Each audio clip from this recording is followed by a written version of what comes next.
Hello, everybody, and welcome to episode... What is the episode number? Tettles, what's the episode number? 39. 39 of the Titanforge podcast. My name is Dratnos, joined by my numbers expert, Tettles. I'm the expert of the numbers, but lowest on the damage meter. I was about to say. It's bad, man. Sometimes it's like that, man. I don't know what to say.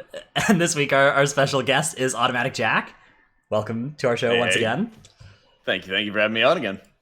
So this week we are going to talk about healer playstyles. That's our main topic. So we brought a healing expert here because none of the three of us really play healer all that much. You know, you'd be forgiven if you'd seen some recent damage meter tweets for thinking that Tettles played a healer. But in fact, he's a DPS player. I did MDI once. That's true. Fair enough. I did ask Tettles to sub in for Fu to heal my MDI team last week, so you got to give him a little bit. Speaking of MDI, we've actually got a kind of MDI style tournament that all of us are involved in coming up next weekend. So that's the Keystone Masters tournament.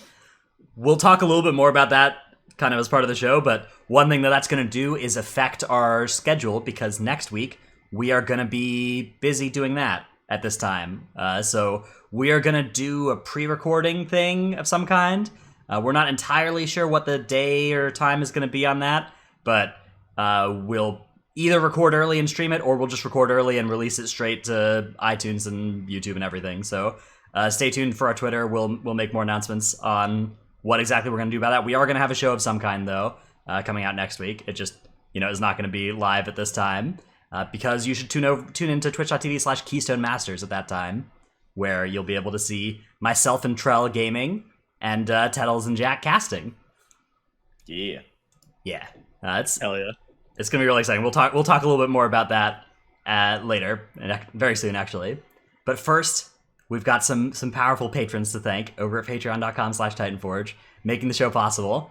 They are Ahar of US Proudmore, Paul of US Proudmore, King of Skills, VTech XD, Zuko, Ja, Uncle Please Invite, Khalifa D Pog, Drunk Swede from Legion of Lemmings, Argent Dawn EU, Shirtless Tettles, Actually Tootsie, Heltari, Ishiyu, and Tettles, I understand we have a special shout out here.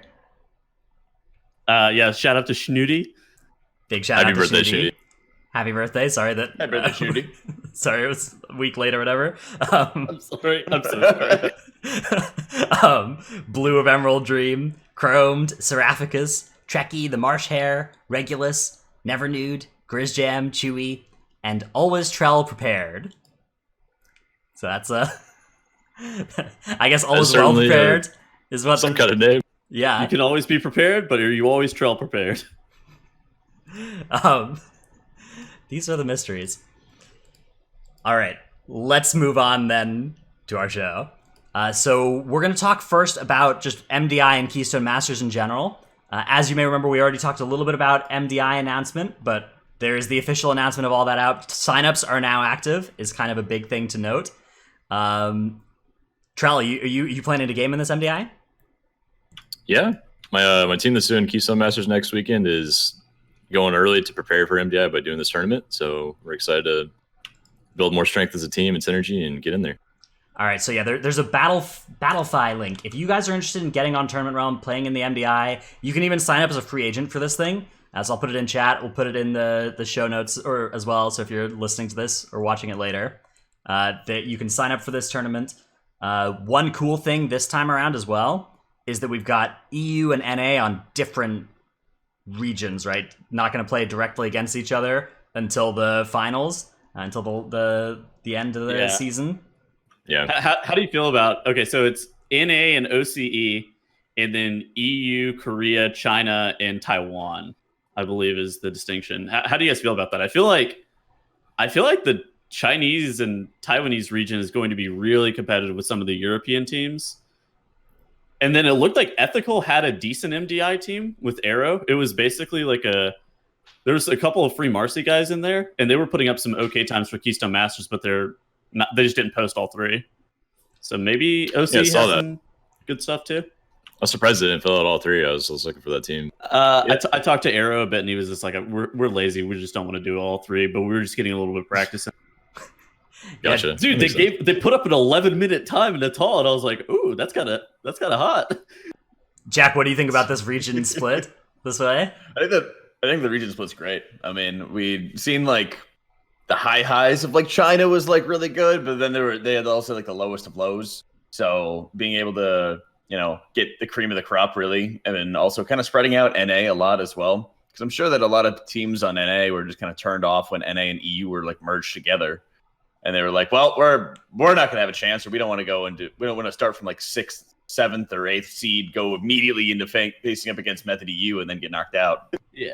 I think for some reason, I think this may be more of an NA perspective. Jack, do you see this a lot on EU where teams are just like, and players are just not wanting to try because they are not going to be on a team that is, quote, competitive? Because I see that a lot from NA players, but I don't know if that happens a lot from European players. I think partially, yeah. Like the other thing is you also look at like teams of really good, really competitive players, and then they get a bad seed or they get a bad time trial with one of their like 5 tries, and then they just kind of give up and disband entirely. It's like having the dedication to it, but also kind of having like the steel to maybe do really poorly in like 1 week and then kind of bounce back from it. Like, because we saw even with Shella and Fem, for example, when they had their teams together, I believe they had separate teams or their team just straight fell apart. And then they reformed, made a new team for weeks 2 and 3, and then almost made it to LAN as a result, right? Yeah, that was pretty good. It really is much more about like having a dedicated team than anything else.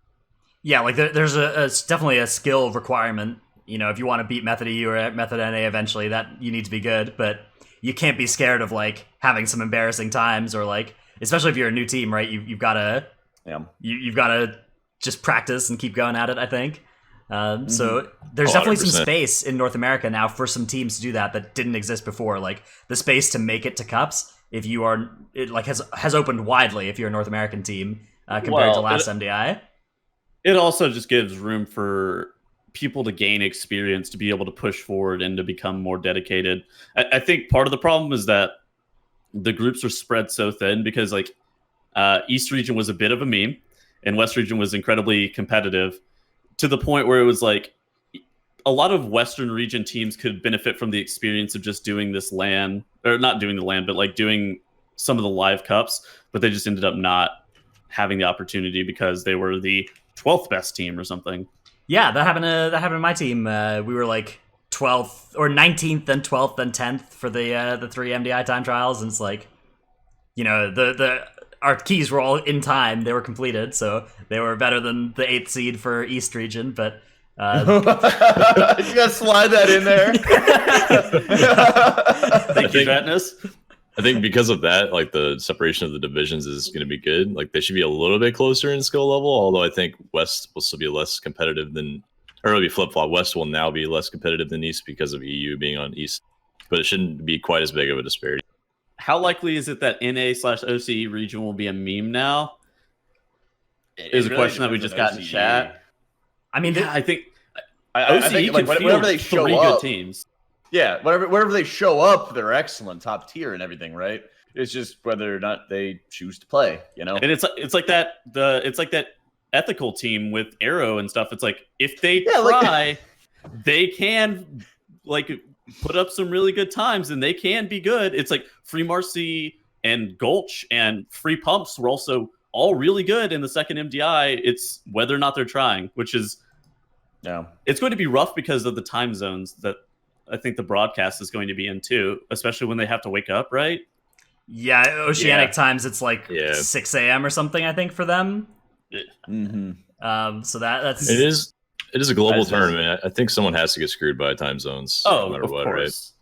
Right? And this time it's not the casters. Oh, hot dog. All right. Oh man. So speaking of MDI tournaments, we have just finished the time trial period for Keystone Masters. So those of you again who don't know about Keystone Masters, this is a community-run MDI style tournament. One thing that is unique about it is that it's run at Keystone level 16, which is lower than the previous MDIs have been, and probably lower, we think, than this MDI will be. I don't think anybody knows for sure what level this MDI is going to be yet, but this one was 16, so really big pulls were a feature of this tournament. And the time trials have just concluded an hour ago. And here is the standing. So top 8 teams have made it to the competition, which is next weekend. We've got Method EU, Method NA in first and second seed. Gromnak Waiting Room here, that's Abracadabra, has got that name, in third. Well, it's Abracadabra, except it's no longer Dr. J, so... Right. For the 5 Abra players. was like Then where's the magic? Yeah, exactly. Abra was a Dr. J meme, but I don't know. Is he playing? I don't know what he's up. I don't think he's in Did this. Dr. J leave Abracadabra, or did 4 other players leave Dr. J and Abracadabra? I think the 4 left. I don't know. I'm not sure. I have no idea. There's also a possibility with this tournament that people are on different teams than they will be for MDI too. Because, it's... Possibly. Like, this is a It's tournament... weird, though, because this is, like, supposed to set the stage, right, for the rest of the MDI. Like, everybody was going into this to say, like, all right, how can we perfect what we're planning to do, I mean, that team is incredibly good, even if Jay's certainly. I mean, Wolf Disco's been around for MDI for... Yeah, Wolf Disco 2 was years? at LAN. Yeah, he's been at LAN, and he's been playing at high-level keys and high-level M+ for ages, so... That team's good. Then we got the boys, who's Rads' team, coming in The fourth boys? there. Yeah, there's a pretty big gap here between... The top 3 are all within about a minute of each other on the total time in the time trials here. And then the gap kind of opens up for fourth. Fifth is Inertia. That's Trell's team. Congrats, Trell. Hey! Then we got Paint for Fem That's in us. 6th. 11 seconds behind Trell's team. They are, of course, Fem's team. Account-wide Essences in 7th. That's me. That's my team. Good, thank you, Travis. I'm glad that you That's made it. me. Yeah, that's me. I did this smile. Smiley face. Smiley and then face. Depleto Gang, rounding out the top 8. Yeah. Toledo gang. Who is that team again? Let's take a look. Open it up. It's El Broiblo's team. So this is the Enhancement Shaman team. Oh, the Yeah. shaman. Ooh. Let's Yeah. go. We're gonna see some shaman this next week. Right, and actually, okay, so the comps for these runs have looked not very MDI compared to previous MDI. So let's look at some of these time trials. So okay, Ataldazar, this looks a little bit familiar, right? Like the same tank in every group, the same healer in every group, the same DPS in every group. Where it's I find it interesting that people are running Havoc Demon Hunter. Well, okay, so one thing about this tournament is you can't play 2 of the same spec. I feel fairly confident that Havoc Demon Hunter would be an Right. Unholy Death Knight if it were It allowed. would be Yeah. for sure. But you can only play 1 Unholy Death Knight. So yeah, top 7 runs in Natal are all the exact same comp. But that's a bit of an anomaly, actually. The other 2 dungeons, there's a lot more diversity. So King's Rest, for instance, we've got 3 different healers in the top 8, 2 different tanks in the top 8, and there's Beastmaster Hunters, Outlaw Rogues, Havoc Demon Hunters, Unholy Death Knights, Windwalkers, Enhancement Shaman, all in the top 8 there in the DPS role. So what's the point of the Beastmaster Hunter in the King's Rest? They just do a shitload of damage. Like they don't have any kind of cooldowns. I don't know, man. It's like Okay, I'll take Windwalker that. Monk back in Legion. It was like they just do a lot of damage. Okay, Yeah, never mind. hunters I are thought, busted right now. I thought maybe Yeah. it's due to baiting the bleeds or something like that, but you have the Holy Pally, so you don't need the hunter. And I'm yeah, like, you have dwarves as well in there, so Yeah, you can like- stoneform it. And it's a 16. The bleeds aren't too bad. After playing it through a bunch of times, Hunter brings a lot of cool stuff. Like you have to binding shot the minions as well because you don't have Blood Elf Racial as Alliance. That helps. You can purge the minions as well with your pet. You have a better lust for the group. You can hang out at range whenever you want and just blast instead of having to be in the crap show that's melee in every MDI queue where 5 players in melee just getting owned. And on the last boss, they can use their pet to take the first Spirit Breaker hit on the tank, and the pet doesn't even die if they have a defensive going, and they can do full damage while doing that. So it's really, really strong. Ironbark the Pet. Yeah. Yeah, because one thing we haven't talked about before was that most teams are doing 4 obelisks with boss and King's Rest. Yeah, to be honest, it sounds daunting, Wow. but that is by far the easiest one of Waycrest, King's Rush, and Atal with doing all 4 pillars of the last boss. Atal and Waycrest are a lot harder. Yeah, we ended up doing 3 in Atal and 2 in Wakerest and 4 in King's Rest, and 4 in King's Rest was probably easier than 3 in Wakerest would have been. Yeah, I think so. Part of it's that it's fortified. The fortified affix is active in King's Rest in the time trials here, and also no other affixes that really affect the last boss. There's no necrotic or anything. Whereas in Waycrest, it's tyrannical necrotic, so it's a lot scarier to do too many obelisks at the end. So yeah, speaking of Waycrest, we also have quite a bit of diversity here. Mistweaver and Holy Paladin. I guess just J.B was the only Mistweaver really in the top 8, but still a little bit of diversity there. And then we've got Rep Pallies showing up. Both Method NA and Account-Wide Essences played Rep Pallies in this dungeon. So why'd you bring Rep Pally? Well, Bop is really strong. Allowed the Mistweaver. Yeah, it allowed their Mistweaver. It let them have their Bop on a different role. For us, it was a second Bop, and we just weren't convinced that Rogue did anything. Gotcha. So the problem with Rogue has been that just the damage is really, really low compared to where it used to be. Did they change Drestagath trinket with Blade Flurry? Yes, they nerfed it mid time trial actually. So some of the early times that were put up were using rogues with Drestagath trinket, and that used to Blade Flurry, so it used to do about 4 times as much damage as it does now. And then they nerfed it. So it's we had a KR split after the first boss at like 240. And then we couldn't ever get that split again because suddenly they hotfixed the trinket. We were so yeah. I still played that trinket in KR because I didn't realize they hotfixed it. So I'm just there with like a 0 damage trinket. It was not good. Love that. Yeah. Yoink, my damage now. Yep. Yep. Oh, look at that priest in 14th place. I love it. Yeah, we got there's Disc Priest, and there was a Resto Shaman time as well. I think it's been pushed off the top 20, but yeah, gamers are gaming with all kinds of stuff. We got Guardian Druids, Blood Death Knights, Boomkins. We got Brewmaster Monk, Balance Druid. Yeah, all kinds of cool Balance stuff Druid, happening. Balance Druid is not it. That is not it. Yeah, hey, there's trees for necrotic though. That's true. Actually, there's a Feral Druid. You need an army of trees. Is the Moonkin the tank? Like, there's actually a Feral Druid high up as well here on the Waycrest rankings. See, there you go.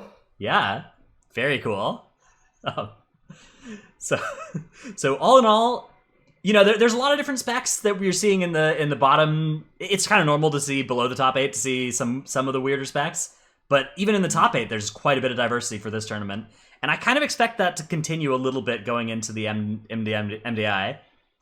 really? I'm not too sure. Yeah. Because I feel like with how this tournament helps everybody kind of figure out the meta, it kind of reminds me of like where MDI was last year, with how first week or two had some variety, and then once people started figuring out, oh, you go double Unholy Decay for this dungeon or that dungeon, for the freeholds, for the underrots, for whatever. Oh, we bring in Mistweaver Monk with Way of the Crane. Like, I feel like Keystone Masters will have some variety, especially near like the bottom, 5, 6, 7, 8. But it's going to then turn into everybody seeing that meta and then adopting it and then consolidating for MDI. I think the no duplicate like spec thing, I didn't even know about that until you told me. I think that the no duplicate spec thing is part of the reason that we're seeing more diversity than we would otherwise see, because double unholy is by far the best comp. It would be for a tall, but like people aren't even playing the first unholy in King's Rest, most of them, or many of them. Okay, well, it's not great in King's Rest. And and I guess in Waycrest everybody's doing it. In Waycrest, you would absolutely play double unholy. Yeah, that's true. Like, it would actually make the necrotic pulls so much easier. Yeah, everything would get blasted, just absolutely blown up. That's interesting. Do you guys think that the no duplicate spec rule is like good on overall then? I actually like it because I always have more utility in the group. I mean, it's a kiss and a curse because some things are harder because mobs live longer without double unholy decay, but it's also fun to have 3 AoE stuns in the group, for example, with Mistweaver, Havoc, DH, and whereas Season 2 of BFA, it was like triple rogue, and you just looked at the utility list and it was like, oh my god, there's literally nothing for AoE stuns except you had to like single target assign everything, right? Of like knowing who's stunning what, know who's shutting down what for every single pull. Yeah. Right. Yeah. I think for me, it just kind of depends on what you're looking for. Are you looking for the best runs, or are you looking for something that's more representative of like a live run? I think that like adding a little bit more diversity, like I think it's actually really good for optics if they're like if you see how there's like the the Rep Pally teams and the Havoc DH teams, like if that all turned into just double unholy outlaw teams, I think that would look a lot less good. I think that would be a lot less interesting to watch. Like I think even just like that kind of small difference goes a long way. So I'm kind of a fan of this rule. For optics, I would agree. But again, it depends on like what you're valuing. If you value like the fastest run by the best comp, then well, I think that you want to make sure that the runs are smooth. Like I think one of the problems with a lot of the proposed restrictions, like if you can ban specs in the middle of an MDI match, is that then the runs get all chaotic, right? Like they get a lot less good. Yeah, because you don't practice for that. Right. Yeah. But this is like a good middle ground where the runs are still practiced, they're still smooth, like the comps are still prepared by the teams. But teams, have legitimately come up with different, like Method NA and Method E are 2 specs different in Waycrest. And also in King's Rush, they're just 1 spec different, but still, that's a lot more than previous MDIs we've seen. Sure. Yeah. I'm pretty happy to see like a lot more Holy Pallies played as well. I was thinking initially that it was going to be like, well, Paladins can't be Night Elves, so not bringing those, right? I'm hoping that kind of continues if we go into MDI, because honestly, it's like, especially when we're talking about like, let's have something that's kind of representative of live servers. Seeing a team of 5 Night Elves or 4 Night Elves or something like that, and then the non-Night Elf is a rogue already. It's just really silly to watch. It's very annoying to watch. Well, I mean, it not only restricts class compositions, but it's like nobody can go home with their buddies and like, let's try that route out. Let's try these things out, Yeah. Now here's where we meld. Like, wait a second. Yeah. I don't have that button. Even with like corruption now, I feel like you have a lot of opportunities to like, as an example, if it's 16 keys, right? Like, oh, we could actually melt this pack because we have those kind of corruptions or something similar to it, right? Yeah. Would it be better if they were all Horde? I think it'd be better if they banned Night Elves and then let everybody sort it out after that. Fair. It would be more realistic for sure. One problem with that would have been that it would have been a pretty serious rogue buff back in like before rogue was nerfed, but now I actually don't think it's that bad to take away Night Elf anymore. I guess it would probably guarantee a rogue in every group, and it would probably help hunters too. You're trying to say that the rogue is not already guaranteed, man? Have you seen Tricks of the Trade? I mean, it's not. Sure. There are a lot of top 8 runs here don't have any rogues in them. I guess 2 top 8 runs don't have any rogues in them of these, and they are 7th and 8th in a dungeon. But still, that's ridiculous compared to before. Travis, I feel like your metrics here are very skewed. Before there were 2 or 3 rogues per run, right? And now there's 0 or 1. That's a big difference, right? Sure. It's moving in that direction, but I like how Jason and Chat pointed it out, where variety is important for like the viewer experience, and while it's worked really well for like League with bans, I think there has to be a different. Like I think that it's too much chaos, as we mentioned previously, if that happens for MDI, but there should still be more. Yeah, there should be other things to be improving the viewer experience, especially as MDI is moving on to YouTube as well. So being able to not only push viewers who usually only watch something on Twitch, but making sure that they move to YouTube and will tune in, I think is also pretty important. So it's kind of like how they strategize tailoring a better viewer experience, not only for how the games are played, but also how like players are promoted, to make sure they're like, oh, I really want to tune in to watch Trell, to watch Method EU, Method NA, whoever it is, right? Yeah, I the more that you guys talk about it, the more I think I'm starting to convert to the one spec per group. I don't know. Maybe it is a little bit better, especially for optics, for viewership too, because it's hard to relate. Yeah, exactly. Yeah, and double unholy would push out single unholy comps. There's so much more diversity between them than double unholy comps. Like almost all the like flex spots would just be a second copy of another good spec in many of these groups. So yeah, I'm actually a fan of this rule. I think that MDI rules are already out and don't include it, so I think it might be too late to have that show up in there, but maybe in future seasons, especially if they end up seeing a lot of double unholy this time and not liking it. I don't think it's ever too late.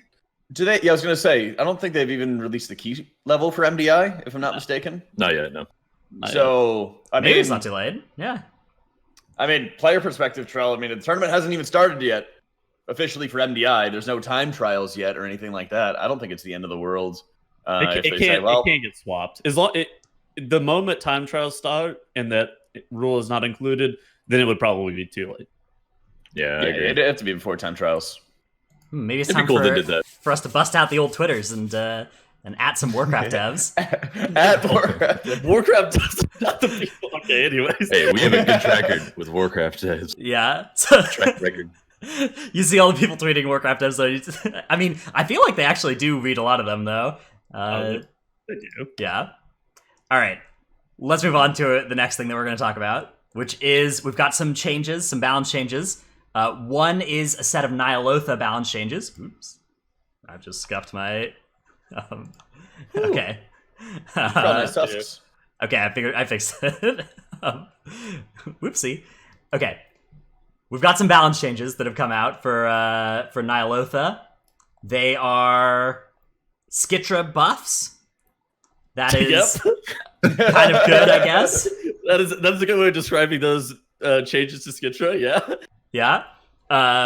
So Skitra now has intermission phases at 33 and 66% rather than 20, 40, 60, and 80, which is actually pretty cool, right? Now we're seeing mechanics that we didn't used to see.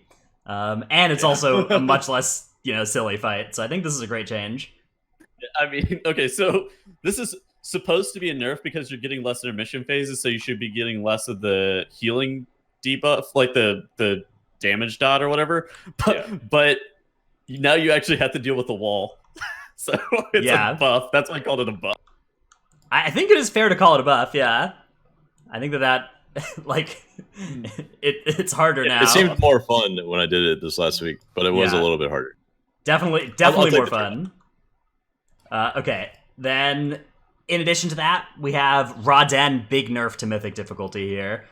Void Collapse is now 6-second debuff instead of 14 seconds, and does a lot less damage. So that is much easier fight for anybody progressing on that one on mythic. And it's a lot less bad if you don't have immunities for the Void Defilement thing. Mm. And then there's a lot of fights with immunities. Yeah. Oh, sorry, keep going, yeah. You're absolutely right, though. They hit a lot of these immunity fights, right? N'Zoth and Il'gynoth are the other two fights that they hit. All three of these fights, they kind of hit them in a way where it's like, okay, it's now better if you don't have an immunity, but if you do have immunities, it's also better. So, like, the gap between how good strategies are with immunities and without immunities, except on Raden, I think, is still very big. I guess Il'gynoth isn't really an immunity fight, but N'Zoth in particular is what I'm talking about here. So N'Zoth, we have a Harvest Thoughts nerfs, where it's now doing 300 sanity drain, and it's doing 10% less damage. And Azeroth's Radiance, channeling your neck, now restores 25 sanity rather than 20. So the main thing is that, like, if you don't have if you're trying to actually soak this the old-fashioned way, like, yes, it's better, but realistically, the best strategy by far is still to immune soak all the Harvest Thoughts, because you still get to fix the Evoke Anguish and the Paranoia overlaps with it, and now you're just taking less damage when you do soak it, and you have a lot more wiggle room because your necklaces restore more sanity. Absolutely nothing changed about this fight with those nerfs. Like 100% nothing changed. I think it's fair to say that the best strat didn't change, but it also got easier regardless of what strategy you used, and it's possible that it's now killable without the best strat. Like, it's possible that it might now be killable without immune soaking. I don't know, man. I think it's still rough. I think it's still really rough. I think it just gives people more.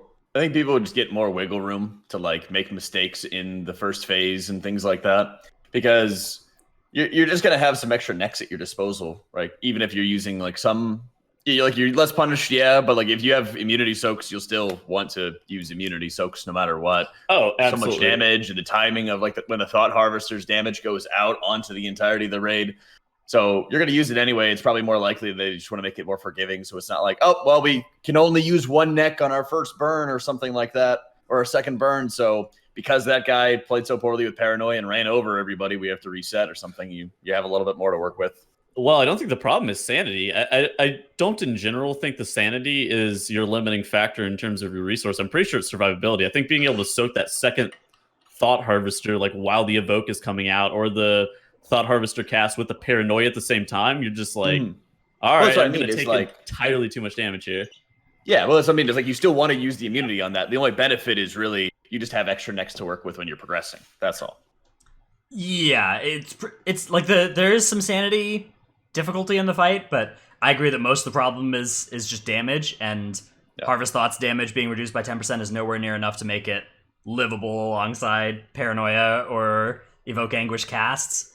It makes me think a lot about like Warlords of Draenor. Like as we went into that expansion, they kind of like gutted a lot of mobile abilities for healers. Just by and large, like a lot of healers just didn't have good mobile tools at their disposal. So it just made it so much more difficult to be able to cast anything on the move. Yeah. And then they're like, oh yeah, I'll just run around constantly paranoias and anguishes and everything and still maintain this level of HPS, right? Keep Even everybody well- alive, please. You'd rather it be hard than not, right? I Sure. mean, coming It's into just the like- patch, it looked like the tier was going to be very lackluster healing wise, and they created some really good healing fights. I think the no dispel Il'gynoth strategy is kind of sad because that fight was far more interesting. Yeah, so we also that's saw... the thing is like they go give Il'gynoth. in really. Yeah, they go in really hard with like dispelling. Either like the spells are just like mindless, like oh, you see a debuff, you dispel it instantly, don't even think about it. And then there's other, then they give you a fight like Garm or now Il'gynoth, but they're like, oh, now you need somebody to call it out for you, or you need all kinds of organization around it. It's really like one thing or the other. It's kind of like kicking, I guess. If you look at like Zanesh, where it's like everybody has to be perfect with their kicks, or you instantly fail. You know. It's really hard for them to hit a middle ground where it's like impactful but not life or death. Yeah. Well, it's also really hard to do dispel fights without. Imagine doing a dispel fight without a bunch of add-ons. Yeah, that's They not- removed the ability to dispel grasping tendrils because it cluttered up raid frames too much. They did that in the middle of Carapace prog for me. Like, I'm trying to run and then I get slowed and I can't dispel it. I'm like, this feels horrible. Just doesn't even make any sense. Okay, so like that is like okay, so they removed grasping tendrils dispel ability because it cluttered up raid frames too much and it was confusing people. But then you have the opposite, which is Il'gynoth and Guarm, where you have to have add-ons to be able to do the fight correctly. And you're like, all right, well, this is not very not very fair. Yes, we did also see an Il'gynoth nerf to curse break damage on the smallest circles. Dispel is now doing 30% less damage. But again, another thing, so the Il'gynoth and the N'Zoth fights, I don't think it really... I think that we need to see more Argus-style nerfs where, like, yeah, they nerf the damage, they nerf the amount of a mechanic that goes out, and then they also prevent you from doing it the way they don't want you to. So, like, you could no longer pre-immune or immune the chains on Argus after they nerfed it. Whereas here, like, you can still just not dispel, or you can still just immune soak the Harvest Thoughts. And Well, I think, you're never going to do Ilg any differently because you don't want to get mind controlled. Well, I mean, I think that switching over to the Dispel strat for farm is probably better. Like, I think that the average amount of pulls per day that it takes to kill that boss with the no Dispel strat never gets below, like, 3. Like, you're never not going to wipe to that stupid boss a couple times with the no Dispel strat, maybe. Maybe you're right. Whereas if you get the Dispel There's always a strat, lot of pushback of like learning a new strategy in farm content. Everyone just wants to be able to like clock in, do the same thing every single time. Yeah. You know, last week we killed it in 2 pulls with the no dispel again. So, but it's again just rolling the dice. You know, the week before that it took us like 15 pulls or something like that. People need to play to live. yeah, people definitely don't want to relearn the fight for farm, and like that you can get the no Dispel strat clean, but still, I think that there's merit to them like nerfing the fight and then making the no Dispel strat not work. Like, it's I don't know. I guess it's maybe a little bit late for that. Maybe that was a week 1 change that needed to happen, but I'm just not looking forward to never doing the Dispel strat on that fight and always doing the no Dispel strat. You're always going to be doing the no dispel strategy. Yeah. I did it at Settles one time and he was just getting no healing and he was sitting there in Boomkin form spamming regrowth on himself to try to live. Okay, I stand in the worst spot of that fight imaginable. I'm so far from the healer. I've just committed to healing myself. Yep. All right, There's like 2 or 3 times over that you're just about to die and just you spamming and you look at your damage meters at the end and you're like, well, at least I lived. that's a Boomkin thing, though, right? Does Boomkin have a longer range, so you just take that spot that's not in range of any healers? Yeah. Yeah. I'm barely in the range of the what's the Holy Pally ability that lets them get Rule of Law. I'm barely in range of Rule of Law. Like I am. They don't so want to heal far out. you. Yeah. You're so far away, they don't want to heal you. I am so far out that I barely am in range of Rule of Law. All right, we also have, on the topic of nerfs, a nerf coming out to a corruption effect, Twilight Devastation. This was something that everybody was a little worried about for MDI. People were a little bit worried about 800 Corruption of Twilight Dev, pull the whole dungeon, and it dies or we die. And they've nerfed Twilight Dev to, for targets 6 through 10, it's dealing 50% reduced damage. And then for targets 11 plus, it doesn't do any damage. It disappears. What do you guys think about this change? Jack, have you had an opinion about the Twilight Dev changes here? I think it's great, but I think they should also change Echoing Void or unnerf Echoing Void or something like that, right? Like, this is cool and all, but it's still, like, it's a good way to nerf it, but it's also, well, if you don't have Twilight Dev, you're still kind of screwed, right? Because there's such a massive difference in Mythic Plus, especially, of like, do you have Twilight Dev or do you not have Twilight Dev? Are you getting the good hits, or are you not getting good hits? Yeah. I feel like this nerf is aimed at like the MDI style stuff. Like, how often do you pull 10 targets in live keys? It's not even that bad on 10 targets, right? Like on 10 targets, it's still 75% effective. Oh, okay. It's like, how often do you pull 15 targets in live keys? 15 targets is where it's really bad compared to before. So like triple Sarat Snap, anything with the blobs and Shrine of the Storm. What else? Wakecrest. Yeah, maybe there are a couple of pulls like that. Yeah. Much more so in MDI. Peasants. Yeah. Oh yeah, that is. Yeah, I mean, even if they're very niche areas, though. Very, very niche. Twilight Dev is still my top damage a lot of the time as a tank by a lot after the nerf in MDI. And so, like, we'll be pulling Razan, for example, with some Skyscreamers, and sometimes I'll do 250k damage, and sometimes I'll do 120k damage. Oh yeah, like at the end of the fight. Our King's Rest opener is just we binding shot the minions Azul, and then our tank has to hit his Twilight Dev macro, or else they just fear us some of the time. If no Twilight Devs go off, that seems wrong. That's okay. Yeah. We've got it figured out now, but for a while we were progressing, that was what it was like. Yeah, I think it's just the RNG is kind of a bother. Like, I hate relying on RNG to like meet a damage check or do something correctly, like the shot of minions Azul, like you're talking about. I don't like that stuff.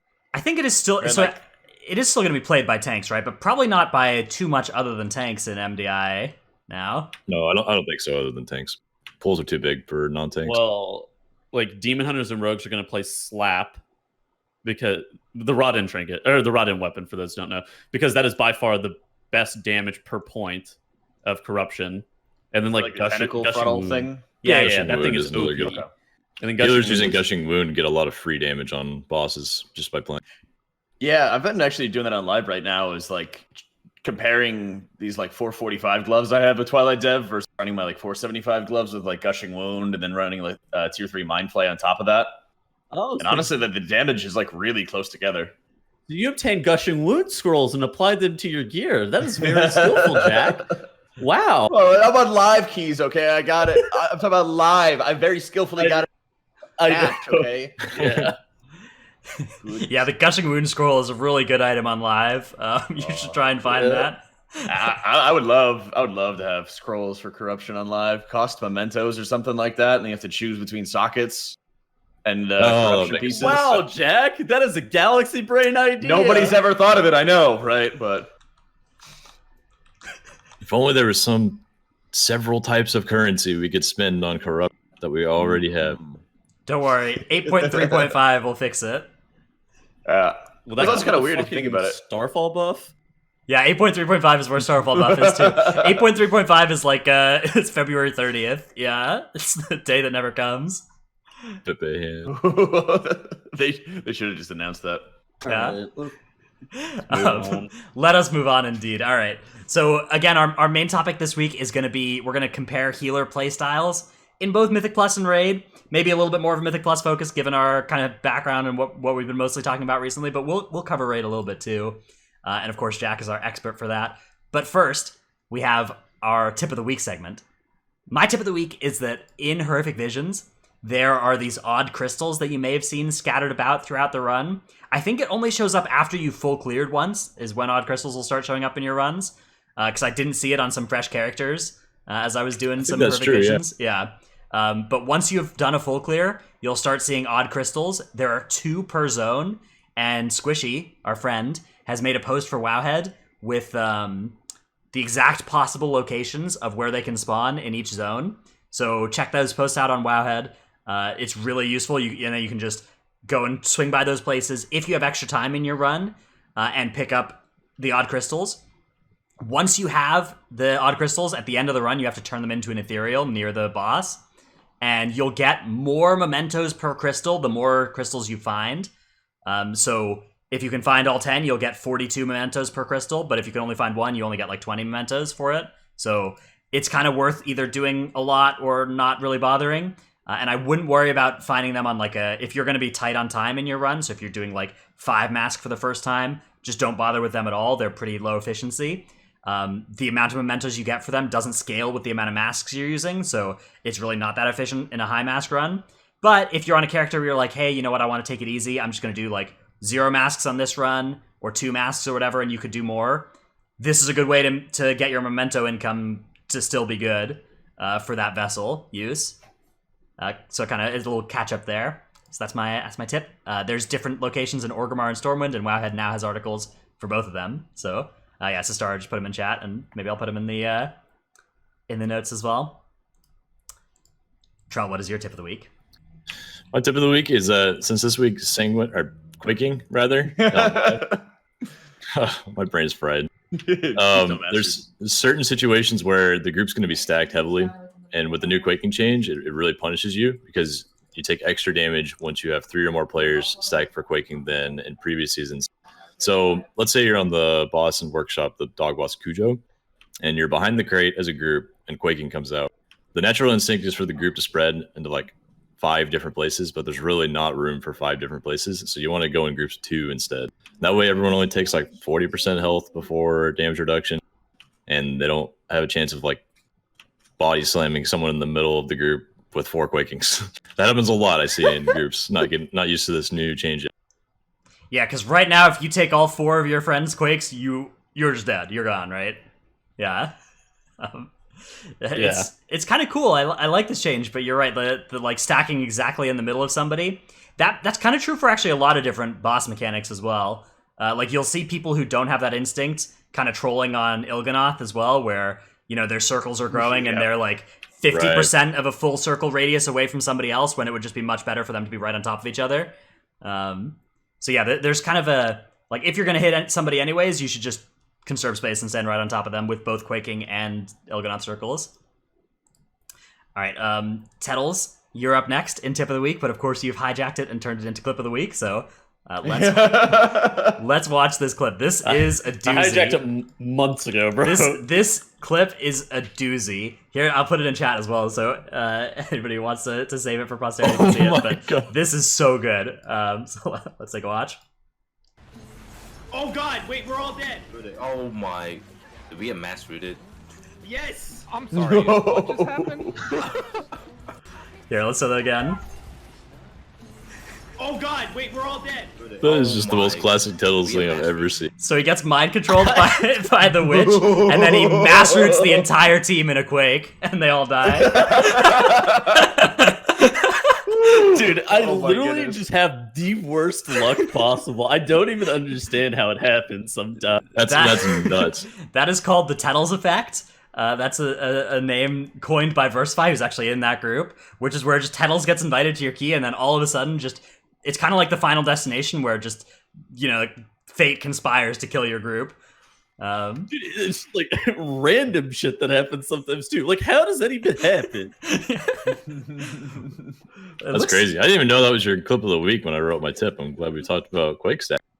Yeah, really. Tip number 2: no master. Why are you even running mastered in there? I was running like 50 corruption. And you can okay. That makes sense. I was thinking that Typhoon was always what you played in Waycrest, but yeah, I forgot about What would I Typhoon in Waycrest? Right. Well, I mean, I thought just Typhoon was the default and Master was the exception, but now it's kind of the other way around, right? With well, it depends on how much corruption. Yeah. I don't know. Most of the time, I don't go over 40. I see. Tip number 2: insta stun whoever gets mind controlled on the on the sister's boss. That's the real tip of the week for that one. I think that should always be like a healer thing too. Is if healers have a stun at their disposal, or like, I mean, even when I play my priest, I just instantly fear them to get something to stop them from using abilities. Unfortunately, it looks like both the healer and the tank here are druids in this group, so there's not. Yeah, unless they play Mighty Bash. Ward stop me. That's the play. Ooh, Yeah, War Stomp. that's Yeah, something. high I'd mountain push 'em. racial. High mountain racial right through him. Not that one. Yesterday, my demon hunter in my group got mind controlled, and he fell barraged us to death. That was a dude. Oh, I've gotten yeah. I-beamed before. Fax has been getting mind controlled and focused iris beaming us in King's Rest. Yeah. All right. Let's move on to our main topic finally. After my tip. Oh, go ahead. I didn't know you had I got one. Perfect.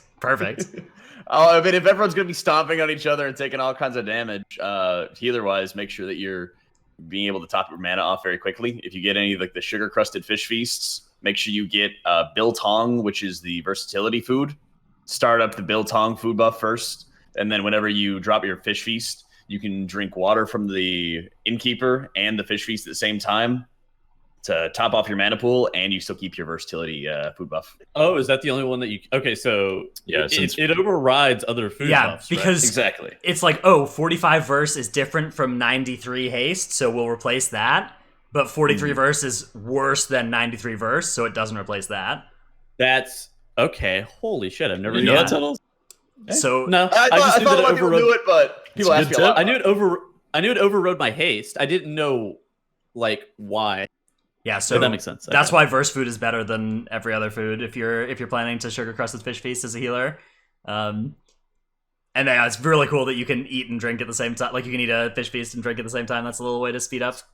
Twice as much mana. Yeah, it's really good. Yeah, to be fair, I did not know that part where you could drink and eat the fish feast. I knew that part. I didn't know the first food part. See, look, we're putting all the info together. Yep. And there's a big difference, right, between like, you know, if you have to drink for 2 seconds versus 5, like that can really yeah. slow down the run over the course of the run. So that's a thing you'll kind of just notice. Like good healers are just like always topped in mana and ready to pull, and you never really see how, but that's how. Yeah. All right, so You also just don't have to take that long as well, because if they immediately start pulling, you go from like 0 to 40%, and then after that pull, you go from 25 to 60%, something like that, and you just slowly try to make up for the deficit. not the cheapest way to heal though, Keys. If you're buying, it's not. if you're buying 20 sugar crusted fish feasts per run. That's another tip. Buy it at the beginning of the month. Don't buy Yes. any feast at the end of the month, because it's from Darkwind Fair. So the prices are a lot lower at the beginning of a month. So buy them now.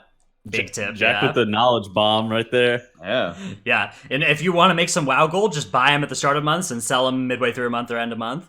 Literally, yeah. they almost double in price by the end of it. Hashtag WoW economy. Mm-hmm. All right, let's move on to our main topic. So healer playstyles.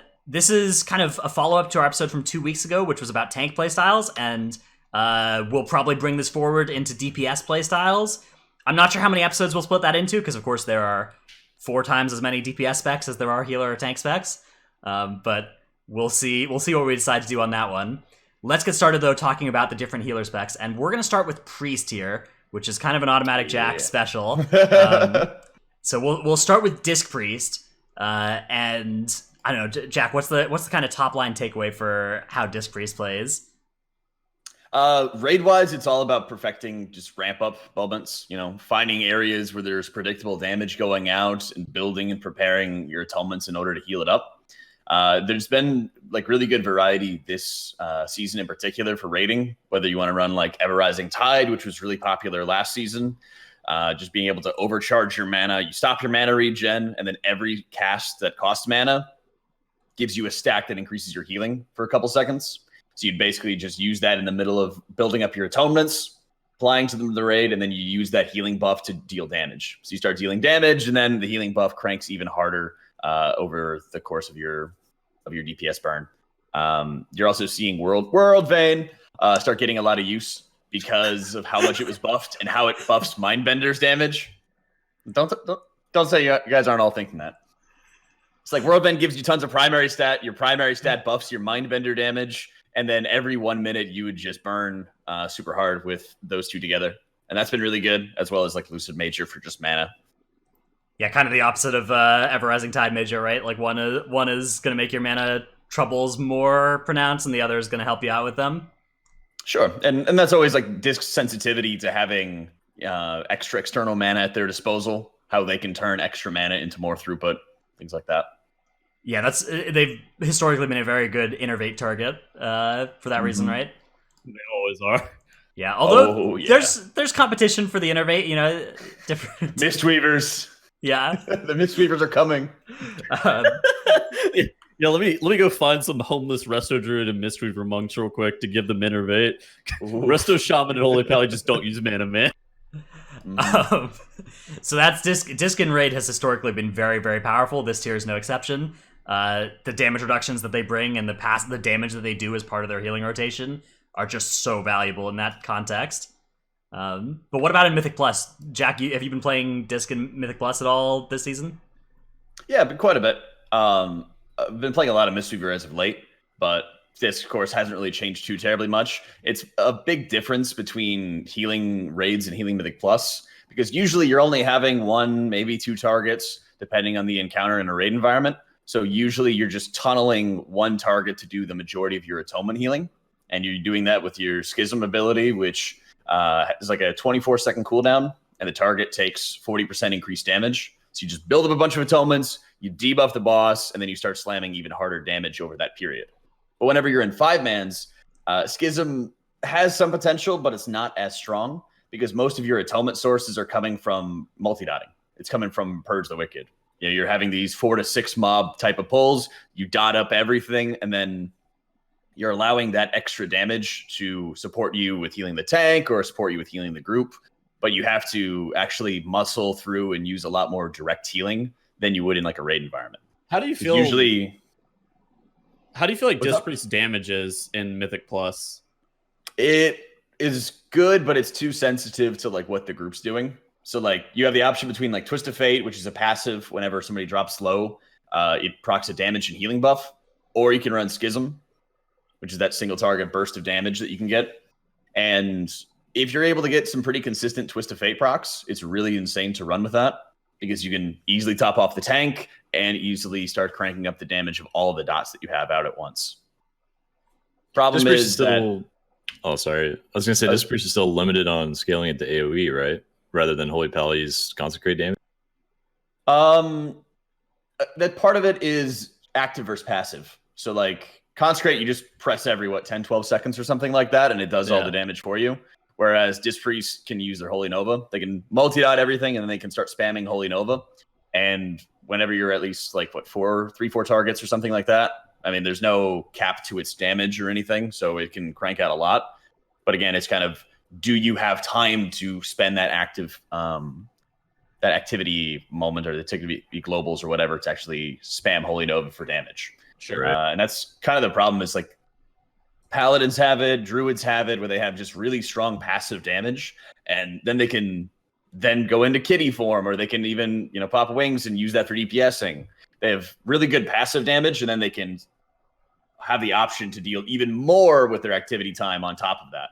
Whereas Mistweaver traditionally, not so much this season, but we'll talk about that later, and then Disc Priest as well, even Resto Shaman, even Holy Priest, right? They have to spend a lot of their activity time to do the damage. Their passive damage is just not so good. It's also just a lot scarier to be DPSing as Disc, because like, a player drops 50% as a Holy Paladin, and you're not too concerned, because if they drop to 20% and are taking more damage, you can just Holy Shock them or whatever, and they'll be fine. But if you're playing Disc and somebody falls low, like, even if they just fall to 50%, you're kind of immediately have to start healing them, because if they start taking more damage, you're gonna fall behind, right? It can, and that's where like Spirit of Preservation from Rajani rep has been really helpful. It just increases your single target heal, whatever it is, whether it's Flash or a Shadow Mend or whatever.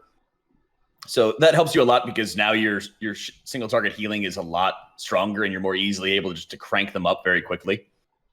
Yeah, that's Shadow Mend, right, for Disc. So you really start blasting the first cast gives a minor buff, and then the second cast guarantees crit. Yeah. So that actually fixes quite a big problem that Disc and Resto Shaman actually used to have, right? Where it's like kind of just impossible to see somebody's dying and like cast on them twice and save them. Yeah. I mean, Spirit of Preservation is incredibly good for that, but unfortunately I don't think it fixes the issues that Disc has, right? In Mythic Plus, normally. It assists it. I think I think healing and tanking are kind of similar in that regard, where because there's these other essences that'll help support the areas where they're bad at, it makes it a lot easier to be able to just heal the content. And then you're kind of looking at, well, who can actually contribute good damage while healing in dungeons, or bring that specific utility on like a raging week or necrotic week or whatever, Yeah. fair. So what are some things that we should keep in mind if we are playing with a disc priest in our group, Jack? Like anything we can do to make their lives better, or anything that we need to know to prevent us from dying horribly? I think a lot of it, honestly, is on the player to work through. I've seen too many times where like this priest try to play that aggressive build where they're running with Schism, and then they just have a heavily diminished single target healing to be able to assist their allies, or they don't take advantage of some of their maybe more raid focused cooldowns, things like Rapture, where Rapture just increases the strength of your shields by like 200% or something like that. People are a lot of times very afraid of like just spamming a tank with Rapture. I mean, you even have like Brewmaster tanks, for example, with Celestial Fortune. It usually counts it as their healing, but with absorption effects, it just increases the absorb itself. So your shields are actually larger on them. Ooh, so you can pad the meters correctly. Yeah. Ooh, Yeah, that's exactly. important. Yeah. I didn't know that about Rapture and Absorb. Mm-hmm. Trell is just making a I'll- note to I'll never absorb play with a effect. disc priest again because they'll yoink his HPS. Yeah. No. So I don't you care can about the get shields meters, man. as big as their I like HP. timing keys. Yeah. So Very. you have different things like that where, knowing when to use Rapture, or even just dropping like barrier on the tank, like people will be like, well, barrier's just it's a raid cooldown. Like, why am I using this? But it's a lot better than most healers' defensives. Okay, so it's 25% like damage reduction for 10 seconds. Yeah, it's basically an external. I call for Bark when I play with my friend Melody, the rest of Shaman all the time, and she gives me a Spirit Link. That's what you have to do sometimes. And then people take your HP from you. yeah. Then you spread the Grievous around the whole group. Beautiful. And a beautiful combination of affixes and ability.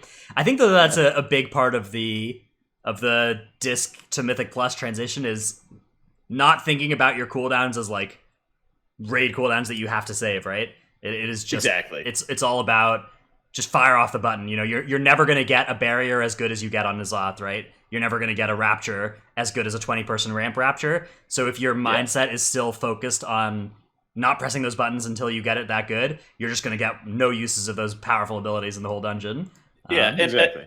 I think as a tank too, like something that you probably need to know whenever you're playing with a disc priest is pain suppression is a 3-minute cooldown versus Ironbark being a 1 minute or 45-second CD. So, Right. so even though pain stop damage reduction is slightly better than Ironbark, it is normally going to be worse for you as a tank. But you have to like know how to play around that. Sure. And that's one of the biggest things is like making sure you're using that enough as well. If you're doing like no voice pugs and things like that, he either should be able to have, Noga's party CDs or some kind of cooldown tracker to be able to watch, because a lot of times it's very simple. It's, dampen harm, it's last stand, shield wall, set up your UI so that you're able to see when they're using that, when they're using active MIT. Look at like prop paladins, they have a lot of cooldowns that they cycle through, but there's very noticeable areas where, I don't see Shield of the Righteous buff on them. They don't have, Guardian of Ancient Kings, they don't have Wings, they don't have Ardent Defender, whatever. That's a good time for pain suppression, right? There's a lot of times where healers need to be more active in looking at what the tanks are doing and what's going on with them to support them. Oh, absolutely. Yeah, I think that's a super underrated trait in like how you're playing around your tank.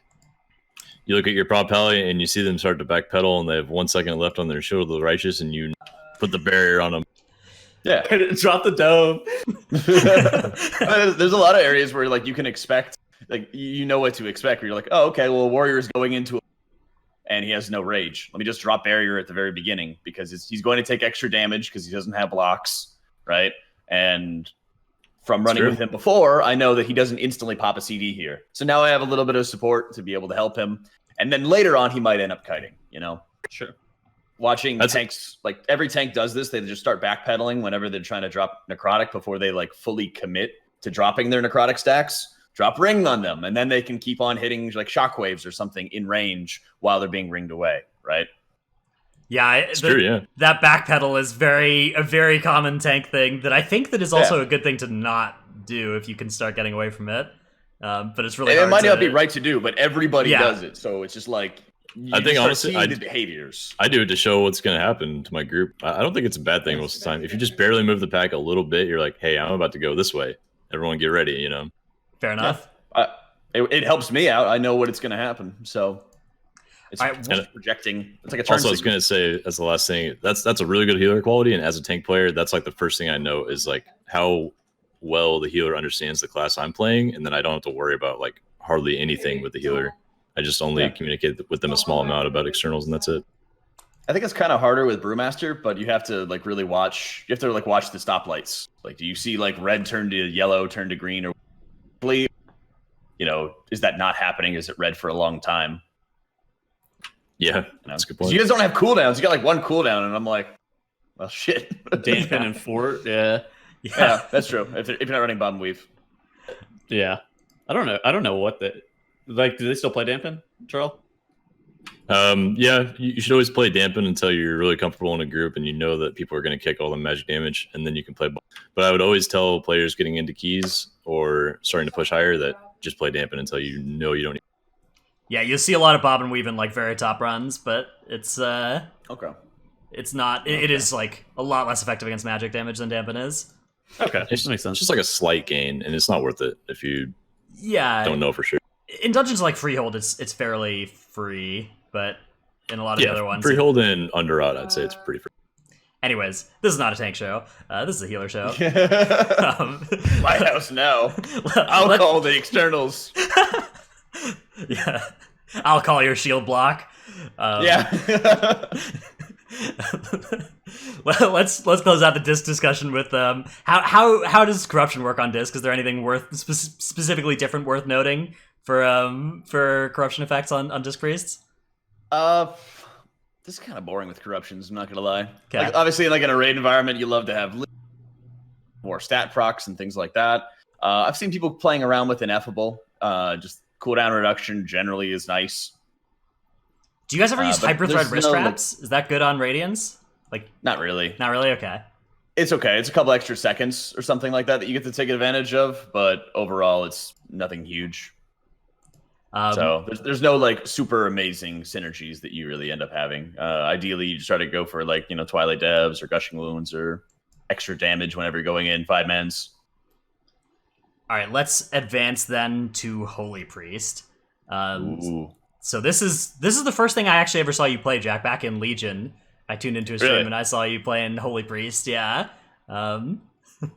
putting out the what is that called? The healing? Echoes. The healing abilities. Doing the healing. No, they had like echoes of light bouncing around and stuff. That was pretty cool. I don't know. Are you still a fan of this spec? Is this something you've been playing this expansion as much? Not as much. They really everything from like Legion to BFA has just been like reducing abilities, reducing interactions. The new thing that they gave us was Salvation, which you just have like a 2-second cast and it spews healing out.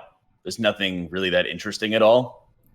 It's just a lump sum heal on top of Prayer of Mendings onto the group and Renews onto the group. So Renews your hot. Prayer of Mending is kind of like a charge that gets placed onto an ally. They take damage, the charge heals them, and then bounces to another ally. So what is it that's causing this spec to be so much less popular than Disc in Raid and Mythic Plus? It's a super strong raid healer overall. This tier in particular, they've just absolutely slammed out tons of HPS, and even with like Vision of Perfection getting buffed as well, being able to have the Vision of Perfection procs can be really strong for just raw throughput, something along those lines. Okay. But I would say that like 5-mans wise, they've never really had good support in their talent tree. There's too many talents that all sort of do the same thing and don't support 5-mans enough. Like Apotheosis, for example, helps get you a lot of like cooldown reduction, for example, for your holy words, but it's a very clunky ability to use. And you're really only wanting like the single target holy word Serenity to take advantage of. You don't really need the AoE in most cases. So getting cooldown reduction there also isn't that valuable. Is there anything that somebody should know if they're playing with a Holy Priest in Mythic Plus? Like anything to play around from this spec in particular? I think they should also be looking at like what they can do, especially as a tank, to maximize their own personal healing. Holy Priest and 5-man should be running with the cooldown reduction talent for their Guardian Spirit. So it's if the Guardian Spirit, which is a cheap death effect, if they don't die, if they don't proc it, the CD gets reduced to about a minute and a half instead of the 3 minutes. Okay. So with that, they just should expect to be constantly having GS on them so that they can kind of better support themselves, timing it with any of the healing that they can do for themselves, maybe running a little bit more leech or something like that. Is it good? So if I get a Guardian Spirit on me, should I try to proc it, or should I try to save it and have that cooldown reduction? Ideally, you don't. Ideally, Okay. you just look to see if there's any sort of healing that you can do for it. So if you're playing like Blood DK, for example, if you know that you're building up resources and don't want to burn, IBF or something like that, you call for the GS that you can try to use and try to take advantage of that extra healing. That's interesting because usually when I play Paladin and I put up my own cheat death, I want to proc it and then heal myself. But with this one, it would be like heal myself to prevent it from proccing. You could. I mean, it's kind of either way. I mean, you have to look at like whether or not you're confident that you'll be able to take advantage of the extra heal, because Prop Value heals himself more the lower they are, but maybe you drop low, don't proc it, and then heal. So not only do you get the buffed healing because you're low, but the buffed healing because of GS. I see. Any class that heals themselves as a tank is really good with GS. Like Brewmaster feels really great with it. Vengeance Demon Hunter feels really great with it. You just keep yourself a monster. So Probably not so great, just because you don't have a lot of self heals. Yeah, exactly. Maybe do it in Lucid or something, but then you're not dying anyway, right? If you're Lucid. if you're I Lucid mean, Major. Lucid, you just heal for a crap ton, right? Yeah. That's not very fair major for them to be playing. I feel like it's so good. Is this the easiest healing spec to play if you're first picking up the game, Jack? So that's kind of Probably. a stereotype. Okay. Yeah, I think like Holy Priest is a really good introduction for people who want to get into healing. It has a lot of just like fundamentals that you need to focus on, which kind of cross over into other healers. You have an AoE heal, you have 2 raid cooldowns at your disposal. You have some AoE, you have some single target, you have a couple different tools there, and it's sort of the class starts bleeding into everything else, basically, right? Things will get like more specific, where Mistweaver is like, you AoE heal by single targeting buddies, or Disc Priest, which is just completely different. And then you go into our Shaman, which is just chain heal, and raid, right? You're almost always raid healing. You're almost always working on AoEs. So I think it's always a good introduction for sure. All right, let's move on to Holy Paladin. Holy Paladin, kind of the new hotness in Mythic Plus, has been a dominant raid healer for a while now, because of the Glimmer of Light build just being so good. Still very good in raid, and also now very popular in Mythic Plus. It looks like for pushing high keys on live, it's one of the best specs for that, and also it's doing insane and in like Keystone Masters tournament now. It's also showing up a lot. So a spec that is really on the up and up. A really new, like if you're looking to play a Flavor of the Month healer, this is maybe the pick to roll up. And it's kind of, I don't know, it's kind of all a cooldown based healer, right? It's all about wings being up, whether or not wings is up. And your major essence is just Vision of Perfection to make wings be up more often. Yeah. Yeah. So, Jack, are you? How much Holy Paladin have you played this expansion? Is this one of the ones you played a little bit less of? I've actually been playing a pretty decent amount. I've been prepping that character for like split runs with guilds and making sure that was like the alt that I kept up during progress and everything. So I've been playing it quite a bit, and it's just kind of how it goes with the expansion. You get deeper and deeper into an expansion, Paladin just starts getting better. And no matter the nerfs that they've applied to Glimmer over and over and over again, because it's an Azerite trait, it scales and improves over the eye level, and the eye level increases. So every single time they nerf it, and then it starts getting better, and it makes up for it. So they don't really nerf it deeply enough to prevent people from running it. They just try to find ways to play around it. And honestly, they have to, because outside of Glimmer, H-Valley's abilities are generally pretty weak if you don't have the cooldown reduction to get tons of shocks out. Like the beginning of the expansion, it was just so weak. Wouldn't that class just not be fun without Glimmer too? Like I think pretty much. That's like one of the Azerite traits that have been like a major hit, right? Where everybody's like, oh, hot dog, a Glimmer of Light. But a lot of other classes of Azerite traits are kind of meh. Yeah, and I think like Disc Priest, for example, like the Azerite traits that you run are like extra duration for your atonements, and then you run Shadow Trace to increase your Shadow or Pain damage, or you run Heart of Darkness to just increase your secondary stats. It's not really interactive. But Paladin, absolutely, it's just completely dominated it. And it's nice to be able to have crossover with like ret traits, where you can have an even longer duration on wings, or your judgments turn into an insane execute as well, right? So Paladin definitely has some cool things, but is absolutely carried by Glimmer. And that's kind of scary for like next expansion too. Oh, yeah, that's a good point. Next expansion, whenever they gut all the Azerite traits, it's going to be pretty rough. Glimmer of I Light think that in the they're gonna talent make- tree. Yeah. I think they'll make it a talent, but I don't think it's going to be that amazing because one, it's not going to scale up every single tier like Glimmer does. For another, it's probably going to feel pretty garbage playing Glimmer with like very low haste, very low crit, very low whatever at the start of an expansion. Yeah, But true. we'll see, We'll see. I think Pally definitely is in a position where it needs to get some kind of rework or some kind of new abilities to make it more interesting. Why do you say If you that? make Why one does of it the- need a rework? Because it's just very basic. It's just overly basic in how it heals. You have a small cooldown for an AoE heal, and then you're really heavily focused on single target healing, and then transferring more healing into the tank. Back in the day, you used to have different kinds of AoE heals that you'd be able to spam or be able to take advantage of. You were more of a caster than a melee healer. But now they've taken out those caster abilities, and then they didn't really add much in the way of like melee type abilities. It's just like cooldown reduction. So I think HPally going into Shadowlands really needs to start looking for some Covenant abilities that are going to carry the spec or make it a lot more desirable outside of just like, hey, Glimmer's good, Because even if they make Glimmer a talent, it's not going to be that fun to play at the beginning of an expansion when your stats are garbage. And later on, it's not going to scale very well. There's that Kyrian Covenant ability where they holy shock all legal targets in like within a 30-yard range. Could you imagine that with Glimmer still being active? That'd be pretty sick. That would be insane. Yeah. That would be insane. Insane. Okay, so one thing that I've noticed with Paladins is that they don't have their mana bar just doesn't move. Like for some reason their spells just don't cost any mana. Is this just a bug? Like, is there just a Holy Paladin bug where they forgot to put mana costs on their abilities, or what is going on with that? Well, that's the funny thing is, like, at the beginning of the expansion, they were really mana hungry because they couldn't generate that many Holy Shocks. And because their wings was used for basically a weird form of like Way of the Crane, right? It was their wings starts becoming damage into healing transfers for them. So when they actually have to cast their spells, they lose mana. But when you just cast Crusader Strike, which has no mana cost, and Holy Shock, which has a pitiful mana cost, that's basically it, right? Dude. I remember back in like Hellfire Citadel, they were planning to nerf Holy Paladin because it was so strong. And they ended up increasing the Holy Shock cost by like 50 or 60%. And Holy Pally's absolutely rioted. So to make up for it, they changed Aura Mastery, Devotion Aura, to not only affect magic damage, but also to affect physical damage.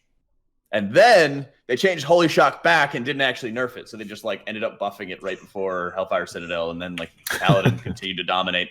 And they got a trinket then, which reduced the mana cost of like all of your abilities. So like it was the same thing. It's the same thing, different expansion. They never really like nerf H-Pally in a way that hurts them. It's You know what I loved? This week, we pulled the 5 Dervish pull with a Nimbus and the Dervi with the Nimbus in Temple of Specialist. And dude, okay, so first off, you're not supposed to pull that with the Nimbus. That thing is banned beyond belief. But somehow we lived through the pull. The Holy Pally is doing 250k HPS for like a full minute. And then we end the pull, he's at 96% mana. And I was just like, what the fuck? Yeah. It's ridiculous. It's tough. It's tough, these spots where you're trying to nerf a spec and you accidentally buff it instead. It does happen all the time, though. But you can't really get too mad at Blizzard for doing that, right? It's like those days where you wake up and you're like, you know what? I'm going to go to the gym today. And so you get in your car and you're planning to go to the gym. And then an hour later, you're just back home and you didn't go to the gym and you did go to McDonald's instead. Like, that's basically what happened here. Is where Stop attacking me. Yeah. Okay. I think all of us have done this. I think we've all been there. Yeah, that's how you accidentally buff a class instead of nerfing it. You just get home and you're like, damn it, this is the exact opposite of what I wanted to do. So much to do, but you just take a nap instead. Yeah. All right. More calories that way. True. True. All right. So on the to close out the Holy Paladin discussion, is there anything that grouping with the Holy Paladin we should be aware of? about them? Is there anything that really we should look for from the Holy Paladin? If you're a demon hunter and you constantly pull threat from the tank and your blur's on cooldown, make sure you take advantage of the bop so that you don't get killed. True. Because What about if you're an unholy DK? Yeah. oh, good luck. you are like, you gotta find a holy pally to only play with them all the time. Like, Yeah. all right, Jim, hey, the bop, we're going in every single time. One question I have about Holy Pally is: have you played with Ineffable Truth, or would that be good for Holy Pally in any way? For Pro Warrior, It's I really feel like good this for might be Pally. similar. Like during Avatar, I can clap every global on baseline, but with Ineffable Truth and a bunch of haste, I can clap every single global. So would that be? There was an article on Wowhead of fixing Ineffable Truth, where Ineffable Truth was bugged for abilities with charges. And I specifically looked at it for Renewing Mist, for Mistweaver, but I don't remember if it was bugged for Crusader Strike or not. I gotta see if I can find that article. I remember seeing that article. I didn't or see any no. Paladin abilities listed on there. Okay, The problem well, with- then maybe it worked properly. But yeah, Ineffable is insanely good. You just if you're not getting shocks faster, you're getting Crusader Strikes faster, and then you get more shocks out of it, and it's ridiculous. You know, And your wings is coming back faster too, right? and your wings is coming back. Your other wings. Holy Avenger. Holy Avenger. I was about to say Ardent Defender. Yeah. Yeah. Yeah, Ineffable Truth is something I think is very underrated for a lot of tanks and healers, especially. And just people hard just to haven't get. been able to test it because it's hard to get the freaking corruption on live. Like the only time I even got to test it was a week ago when I got Tournament Realm on Pro Warrior. Yeah. I feel like we might see some crazy builds with that in the future. I think for me personally, one of the most important things to know about playing with the Holy Pally is pulling around their cooldowns. And Right. like Certainly, yeah. they are too cooldown reliant to almost a fault, because like if their wings aren't up or their Holy Avenger's not up or their Aura Mastery's not up, then they absolutely do nothing. They just kind of stand there in Crusader Strike. But if their cooldowns are up, then they have a lot of unique utility and a unique value. But you have to make sure that you are playing around them. I think that is the most important thing that I've ever seen from a Holy Pally perspective. Sure. And like Sis said, the Fire Mage of healers works out really well. You know, Good- I that's a think good like point. I think a lot of like learning paladins, you know, like new to moderate level, are very tempted just to hit that wings button on cooldown all the time, right? But yeah, a lot of times it can screw you. And you've seen a lot more paladins these days running with like Formless Major to steal beam or even blood of the enemy on like single target. They can just absolutely crank when they have their cooldowns running, and their single target gets even stronger.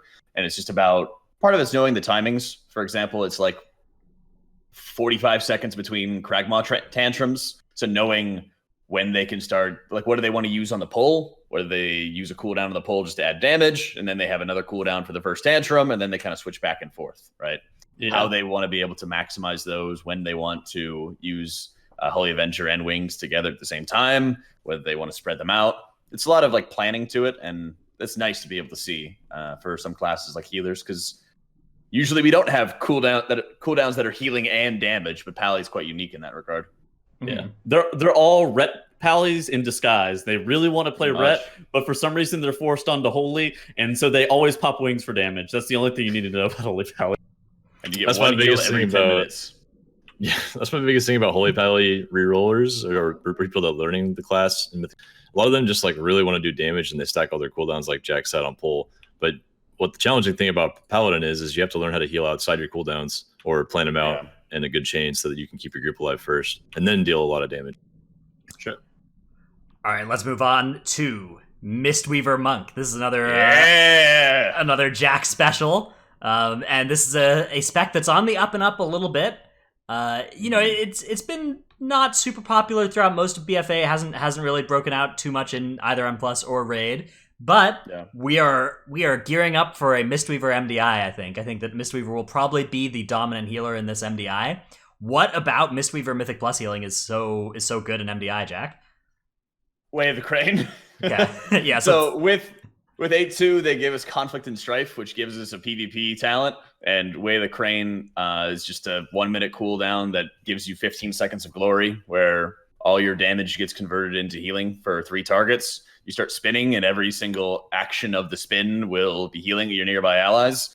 And it allows, because you're already pulling so heavily and you're already planning around all of your pulls already, it makes it so much easier to have massive control over when is damage going out onto the group and how heavily can you pull. Because whenever you're doing these massive pulls, you're having aggro going all over the place, you're having damage going all over the place, and you need to quickly heal everybody all at once and add tons of damage. So it kind of just does both of them at the exact same time.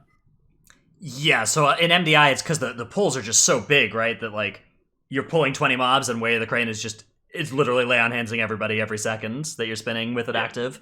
Well, you're also playing Secret Infusion, right? And then you, like, once you pop... you can explain, sorry. Yeah, so Secret Infusion is an Azurite trait that whenever you pop your Thunder Focus Tea, you are able to reduce the CD or augment other abilities with it. So, like, if you use it for Rising Sun Kick, it procs versatility with Secret Infusion. So you can get an extra Rising Sun Kick out of it, and then you can get even more spins. If the pulls are gigantic, you can also use it on Renewing Mist, and then you can get Insane Haste. And then you can start using that Insane Haste to just spin even faster and faster and faster, right? So you have a really big cooldown that you're able to just start cranking out even more damage or even more healing at that moment. You know, something about Way of the Crane I was wondering is, does corruption damage go into Way of the Crane healing at all? I wish. Okay. Same thing as Disc Priest, right? You just completely... Unfortunately, no. You just play Way of the Crane Twilight Dev, and you just proc a Twilight Dev, and it nukes your whole you don't group even to pull. spin. Yeah. You just stand there. Yeah. Some classes actually kind of benefit from that. Because, like, if I have my Lucid Dreams Major going as prot, and I proc a Twilight Dev, I get top. Well, it's Leech. Because I get so much Leech. Well, it's Leech. It right. still work with Leech, sure. Yeah. It'd be cool if Mistweaver had that, but it'd probably be a little overkill anyway. Yeah, I mean, if you pull large enough, you don't really have to worry about it, right? That's the thing, is that in live keys, you don't really pull that big. So oftentimes it's not always the best option to run with Way of the Crane, in my opinion. The community, I think, is kind of split on it. But a lot of times whenever you're running in certain dungeons, King's Rest is a pretty good example of it. Workshop especially is a really good example of it. You don't really have that much density of the mobs. And the ones that are really big, for example, you'll have like some of the garbage packs, right? You'll have like Machimba's room. It's like, I have like one pull where I do a lot of damage. Or you'll have, what are the goos in Workshop that explode on death? Living Waste. You know, the ones? Yeah. Living Waste. You're like, I do a lot of damage for like 2 seconds. And then the rest of the dungeon, you know, you're popping Way of the Crane on like 3 to 6 targets. And that's where it doesn't really do that much healing at all. But it may be more overall, so it kind of gives a skewed perspective sometimes. Honestly, I would rather steal Beam with Formless Void. I'd rather steal Beam with Formless Void and maybe Crucible if it's like a Tyrannical week or something like that to do damage instead. Sure. Those are usually more productive ways of doing damage, because the big reason why you would take Way of the Crane in Season 3 last season was because you didn't really have a good way of dealing damage and healing at the same time. Your damage was active. You didn't have any dots. You still don't. And all of your healing is very active. Because even if you toss up like your hots, for example, with Renewing Mist, which is just a long-lasting hot that always jumps whenever a target's full HP. It jumps to whoever's lowest afterwards. Or Enveloping, which is like a very expensive but very strong hot that you usually just toss in your tank. It was just such a pain to keep on refreshing it that you never really got a lot of good time to deal damage. So what you would do, so now what you're able to do is with Rising Mist, all of your Rising Sun kicks are extending the duration of all of your hots. So you can Essence Font as you go into a pull, keep your Renewing Mist on cooldown, toss an Envelop into the tank, Thunder Focus T, hit your Rising Sun kick, spin, Rising Sun kick again, and then keep on spinning, and then you just let your hots do all the work. You increase and extend the duration of all your passive healing, so you can spend more active time dealing damage. Now, I've seen some logs of this strategy taken to a bit of an extreme with expedient corruptions. And then So I have to ask about this. How does this work? The like 250k HPS Mistweaver logs I've been seeing? Basically what Mistweavers are doing is they're stacking expedient, and now they're going to be stacking Ineffable Truth because it works with Renewing Mist now. And they're stacking heavy amounts of haste to be able to reduce the Rising Sun Kick cooldown even more. They're constantly using the Rems on cooldown, or as often as they can, extending the duration of them, and then basically they just ramp. So they will toss out these hots, keep on extending them as much as they can, and then when damage goes out, all they are doing is just spamming Vivify as hard as they possibly can in order to get really high results. You'll see some enveloping use here and there, maybe for like a fight like Mout, for example, when haste is high and your mana regen is ridiculously high as well. but often it's just using your rems to improve your Vivify. So Vivify is like your single target heal, and it heals the target and every ally that has Renewing Mist on it. So you use your kick, you extend your Renewing Mist, and then whenever you're casting Vivify, you're hitting 5, 6, probably even higher targets now with Ineffable Truth working with Renewing Mist. So you just get ridiculously absurd amounts of renews on the raid, and then you just start pounding HPS. So mod is a That's bit of a pretty special case with the mana reduction or mana return thing going on. Yeah, it helps there. And basically right now, Suplift said this probably 2 weeks back or something, and I really agree with it. Mistweaver today is like beginning of the expansion Dispriest and Legion, where if you have a lot of mana, you just do tons and tons of HPS, right? That's right. I remember that. Yeah, so it's kind of similar in the like you gotta ramp up and then you just at some point you switch the gear and you just stop putting out atonements or renewing mists and you start just doing damage. Yeah. Very cool. It would be basically just say, all right, it's time to go, and then you start spamming as many of them. Why did they ruin fist weaving for that spec? I feel like it's I don't understand. They've kind of like bounced back and forth a lot of times as to like what they want to do. They removed Chi, for example. They removed Holy Power, so because they didn't like having healers with like a secondary resource in addition to mana, something like that. And I think that they really focused too much on making sure classes were as different from each other as possible going into like Legion, for example, where they're like, well, we tried this thing with fist weaving for monks and it didn't really work, so let's only allow disc priests to be the ones that DPS to heal, so something like that, right? And then it feels bad. and then Mistweaver just got like shafted for a lot of Legion. I think didn't really have like a special place or anything anywhere. Yeah, I think fist weaving was like renowned as like one of the coolest things that they've done, and the fact that they just removed it because they didn't like it as a fundamental design is it's rough. Interesting. Like, yeah, it's interesting. The whole idea behind Mistweaver initially was like, I think that there were even interviews where they're like, yeah, we feel like the healers are always fairly similar together, and that's kind of a product of them making classes easy to learn, hard to master. But then they're like, well, let's make something very different in case healers really need a change of pace. And I think that's ridiculously true, that there needs to be a regular kind of change of pace with the healers to make it so that you want to play something different, or that you'll want to play a certain spec, and that you're not just choosing a different color for a healer that plays mostly the same. But I think it's kind of gone overboard right now because they've given no tools or very poor tools to the other healers to contribute damage while healing, that if corruption didn't exist, or if there was more of like DPS checks that were played around corruption, maybe, that you would have just seen paladins and dispriests even more so dominating because their passive damage is so high. Like our shaman, it's actually fair because they can just choose to be a battle shaman and they can do absurd DPS single target, right? But with like Holy Priest or Rest of Druid, those classes are really lacking. And up until they buffed Rising Mist for Mistweaver, they're in like the same boat. So let's talk about Rest of Druid next then, because Rest of Druid is a spec that has really fallen off in Mythic Plus, I'd say, this patch. I mean, it's by no means a bad healer in Mythic Plus. It's still one that you'll see in top runs on live. It's still one that has a chance of being in some MDI keys. But the last 3 seasons before this, it was a wall of orange on Raider IO and in the MDI. I think we're back to the Legion like dichotomy where it's Holy Pally and Resto Druid at like I think right now it's like a 75-25 split for Resto Druid to Holy Pally. Okay, I think there's still way more Resto Druids. Still, yeah. How much do you think that? Okay, so Jack, do you have an opinion on what the best healer for pushing live keys is? Do you think it's Holy Pally or Resto Druid, or do you think it's really close? I think it's close. So if you're looking at every single week and you're judging everything like equally, then I would say it would be Druid.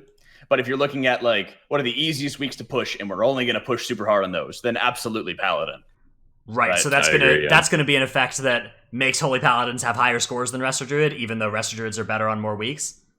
Probably. I mean, because like with some of the group comps that we're seeing now of like Demon Hunter, Mage, Warrior, probably Holy Paladin, and then you bring a whatever DPS, right? Again, you just time all those cooldowns together. You just obliterate certain trash packs. You have CDs when you need them. something along those lines. You just always are able to blast whenever you're on those ideal weeks. But whenever you're dealing with a raging week, where you're like, all right, we need to get a hunter, we need to get Tettles or something, you know, to be able to deal with that. Or you already bring the rest of Druid. You know? Yeah. Man, what the hell? Tettles or something.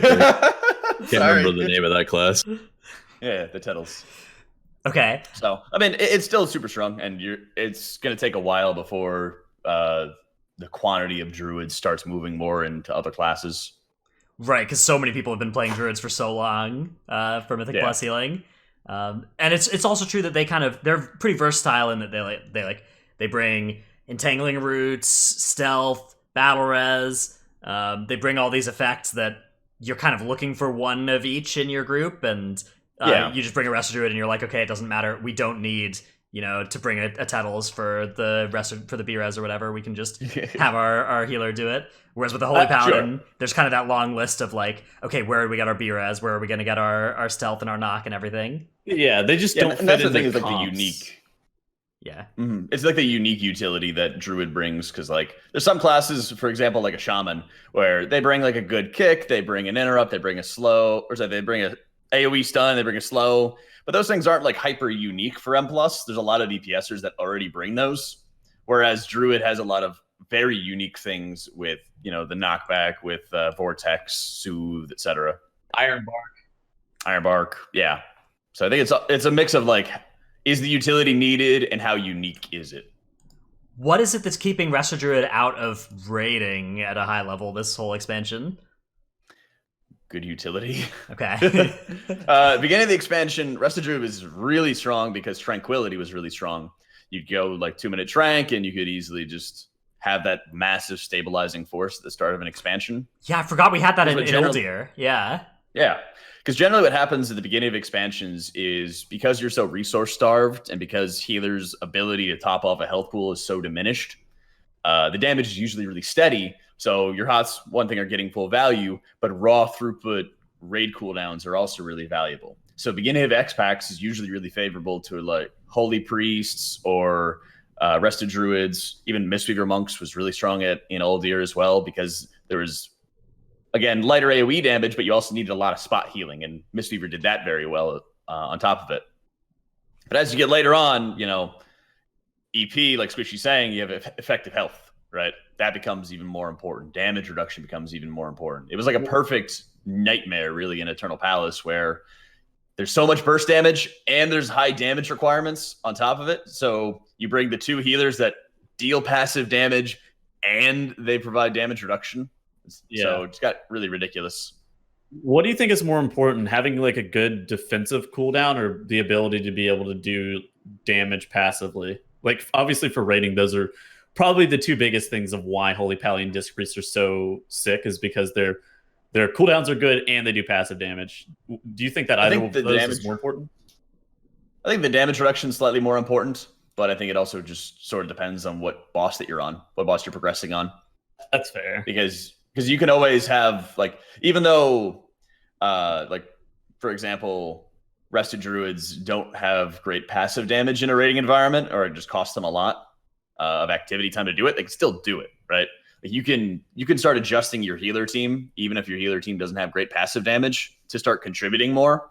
But if you're going into Zakul, for example, and you don't have Devo and you don't have Barrier, you're going to lose DPS here and there almost every single time. Right, at least when you're on progression, early progression on it, right? Yeah, the Zakul experience was so different with 3 disc versus with 0 disc.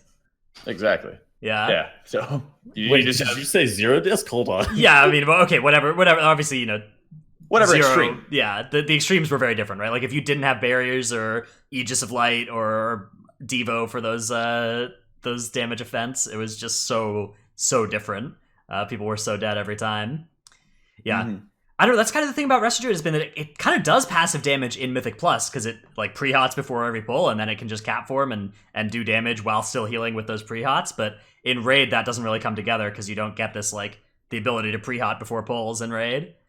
Well, I mean, and I think one problem with Resto Druid is that they've really kind of fallen out of having a good niche. Like, moving Trank was so incredible and had so many really strong uses throughout all of Legion's raids that it was amazing to bring it, and it was very noticeable when you did bring it, right? But now that they don't have that, they're not like, they're pretty mobile, but they're not nearly as mobile as they used to be. And other healers are sometimes even more mobile than they are. Like you look at like Holy Paladin, for example, on like N'Zoth, right? I mean, yeah, they have to be in melee, they have to be hitting something, but their mobile healing is still super strong.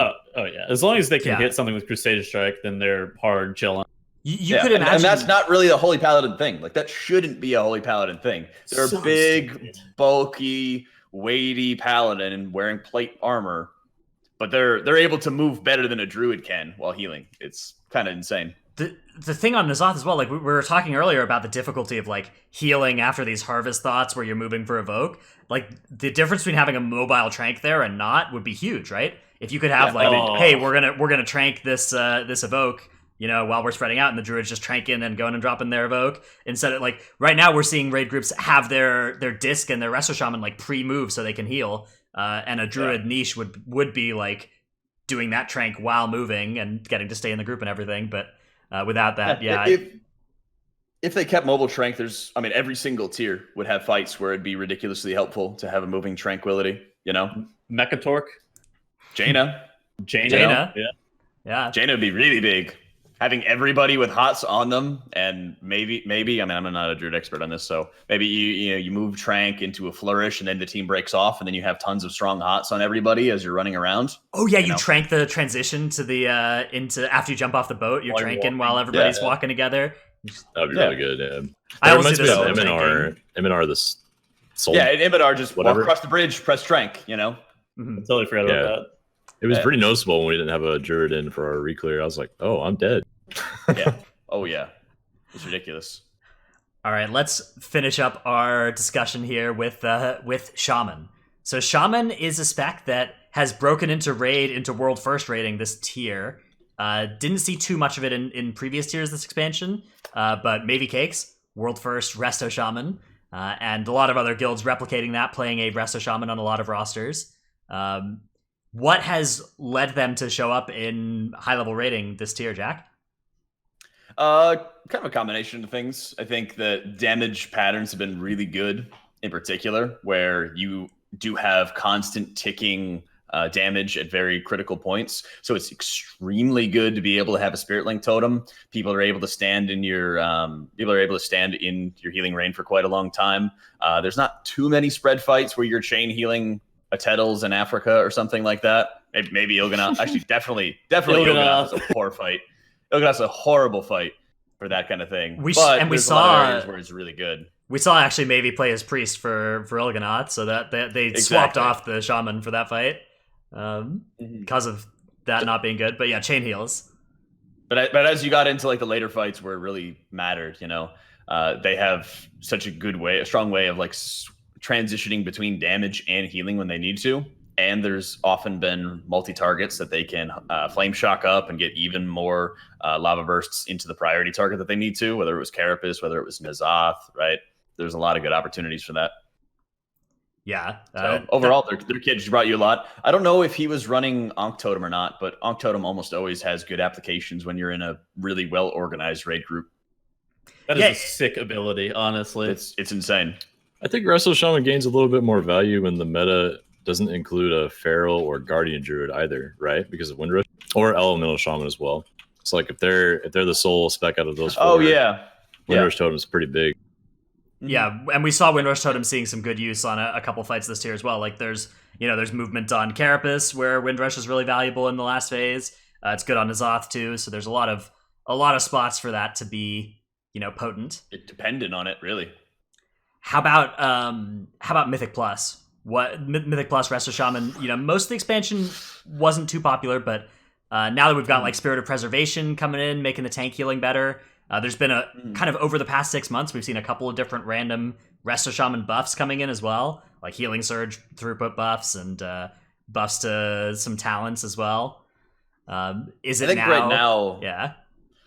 I think yes, the essence is the homogenized buffs to all healer classes have definitely helped make Mythic Plus healing easier, right? But I think at the end of the day, they really need to actually hit these problems that Resto Shaman or Holy Priest or even to some extent Dispriest have in the talent trees. I think our Shaman's probably one of the best examples of a healer that has so many different ways to raid heal and so few ways in the talent tree, that is, to support their M+ healing, right? Like you have all these talents that are just like, well, this one raid heals, and this one raid heals, and this one raid heals. I have the 3 options, and then they all feel horrible to use in 5-mans. Or you have something like Flash Flood, which whenever you consume your Tidal Wave stacks, you get your haste buff, or you speed up your casts and stuff, right? And it's like, well, yeah, I can run that for 5-mans, but it doesn't mean it's good, right? it's some like minor buff here. I mean, Mistweaver had it, for example, last tier, actually for most of the expansion, where you could run up Welling, which made your AoE heal channel longer, which is garbage in a 5-man. You had Rising Mist, which was super weak, and you couldn't run it. Then you had Focus Thunder, which gave you another charge of Thunder Focus T, right? So you're like, yay, I can get like an extra Rising Sun kick, or I can get, another powerful Enveloping, or, a free Vivify, whatever. But it didn't mean it was really good for 5-mans. It was just the option that you would take. And I think our Shaman in particular has way too much of that for 5-mans. Yeah, like the good talents are the chain heal talents, right? And then there are talents that do single target but are not powerful, right? Yeah. So I think that like too many of them just do the same thing in different ways, and it's just bad. Like they really need to start revamping a number of the different talent trees, because no matter what, there's going to be a best talent option. So instead of trying to make like Mythic Plus type talents, which would be really cool, they really just need to start cranking up the baseline talents for each class. Because what's actually propelling classes right now? What's propelling tanks, for example, so that they're going to be a lot more equal today? Like what's propelling healers? It's essences. It's essences and it's power creep, right? Tanks get better self-mitigation as time goes on. Healers are able to top off health pools more rapidly as time goes on, right? It's not like it's honestly just homogenize things across the board. If people are worried about like, oh man, well, if you make them have good talents, that'll make them better for Mythic Plus, that's going to homogenize it too much. I'm like, we're already at that point. That's what essences are. They're buffs that go to everybody, Yeah. Same thing with the corruption too. I think Shaman is corruption. I think Shaman is the most interesting healer from like a Mythic Plus perspective, and I wish they could be brought to groups. They have an AoE stun, they have a 12-second interrupt, they have a Hex. Like Spirit Link is very cool and very good for certain things. Tremor Totem, Purge, like they have so many things of like unique utility that you want in a group, but their healing is lackluster, and they have to choose very heavily whenever they're doing damage. They're very binary in terms of like damage versus healing. Mm-hmm. Exactly. Like their passive damage is poor. Their AoE damage is almost non-existent. Like I don't know why they capped Chain Lightning to 3 targets. Chain Lightning, bro. It's you do the last boss's shrine, and like, okay, Shaman are cranking damage on that single target, but then you're like, hey, should we pull eels while we've got the healer buff? And the Shaman's like, no. I don't help, man. There's more than one of them. Like, what am I gonna do? Yeah, there's more than one of them, and you don't want them to live long enough to take advantage of the flame shocks that you would toss up on them. Yeah. So I think it's also not great that they don't have a external. Like their external is Spirit Link, which is it's cool. It's cool, but like you're gonna link your tank for survivability, and it's a 3-minute CD. Like, yeah, I mean, you will, and it's good. It is good in that way, but it's just like they're missing another ability that is on a shorter cooldown that is useful for the tanks. That's my biggest thing with shamans. I like playing with the rest of shamans. There's only 2 things that I don't like. One, they struggle with tank healing, and 2, they can't dispel poison. I think the lack of poison dispels is insane. Like, why would a single healer not be able to dispel poisons? The difference in like danger between curses, diseases, and poisons in 5-mans is so massive, right? Like there's 2 big diseases that really stand out for me in dungeons, and it's in Underrot and it's in Junkyard. And both of those you can just muscle heal through if you can't dispel them, right? Right. That's how both of them work. I think Dranos is having a heart attack. Wait, I just realized that all the healers except for Shaman have poison dispel. Priest. Yes. Priest. Priest and Shaman. So both Priest and Shaman have offensive dispels. They have like bad purges. Okay. So because they have purges, they can only dispel 1 school. So Shaman can only do curses, and Priest can only do diseases. I see. I mean, the offensive purge is useful for sure. It's too niche, though, especially when you're playing Horde with Blood Elves. It's like way too niche. Like curses, diseases, and offensive purges are all really, really niche. But then you have Poisons. 5 stacks of poisons in Siege of Borealis that you can't remove that They're are constantly apply. being refreshed, and you can't kick it. You have to physically stun each guy in order to stop them from putting poisons on their weapons, right? It's incredibly debilitating. Like, why is it that you can kick the poison effect from the hired assassin in Motherlode, but you can't kick the poison application from the Buccaneers, whatever they're called in Siege of Borealis? Yeah, exactly. The invaders, That's yeah. I just don't get it. Yeah, Like, that I don't kind understand. of combination of class design plus mob design just doesn't make sense to me. Healers should be able to dispel all that stuff, in my opinion, regardless of class fantasy. And then there also should be counterplay if they can't. Yeah, So. like they really should add a potion that competes with the DPS potion that will dispel any disease, curse, poison, whatever, right? Like they should Purification add that. potion. Purification That potion. only dispels 1 stack. Yeah, they just That buff only it. dispels 1 stack. Just buff There- purification potion. there are some really bad diseases too. That like Trust me, I gave my tank a purification potion. I was like, yeah, use this. We'll be fine in Borealis. It dispelled 1 stack of the poison and then immediately got refreshed. Mhm. what are the guys? Those little Volpira rats that jump and wiggle that Padfoots. put- Padfoots. The pad. Those mobs are so bad that you just don't pull them if you don't have a disease dispel. Yeah. Yeah. It reduces healing intake by like what 50%. 50%, and it's a terrible dot. I kind of don't mind that for mobs that are out of the path. Like in Freehold, I don't care about Padfoots because you never have to pull any.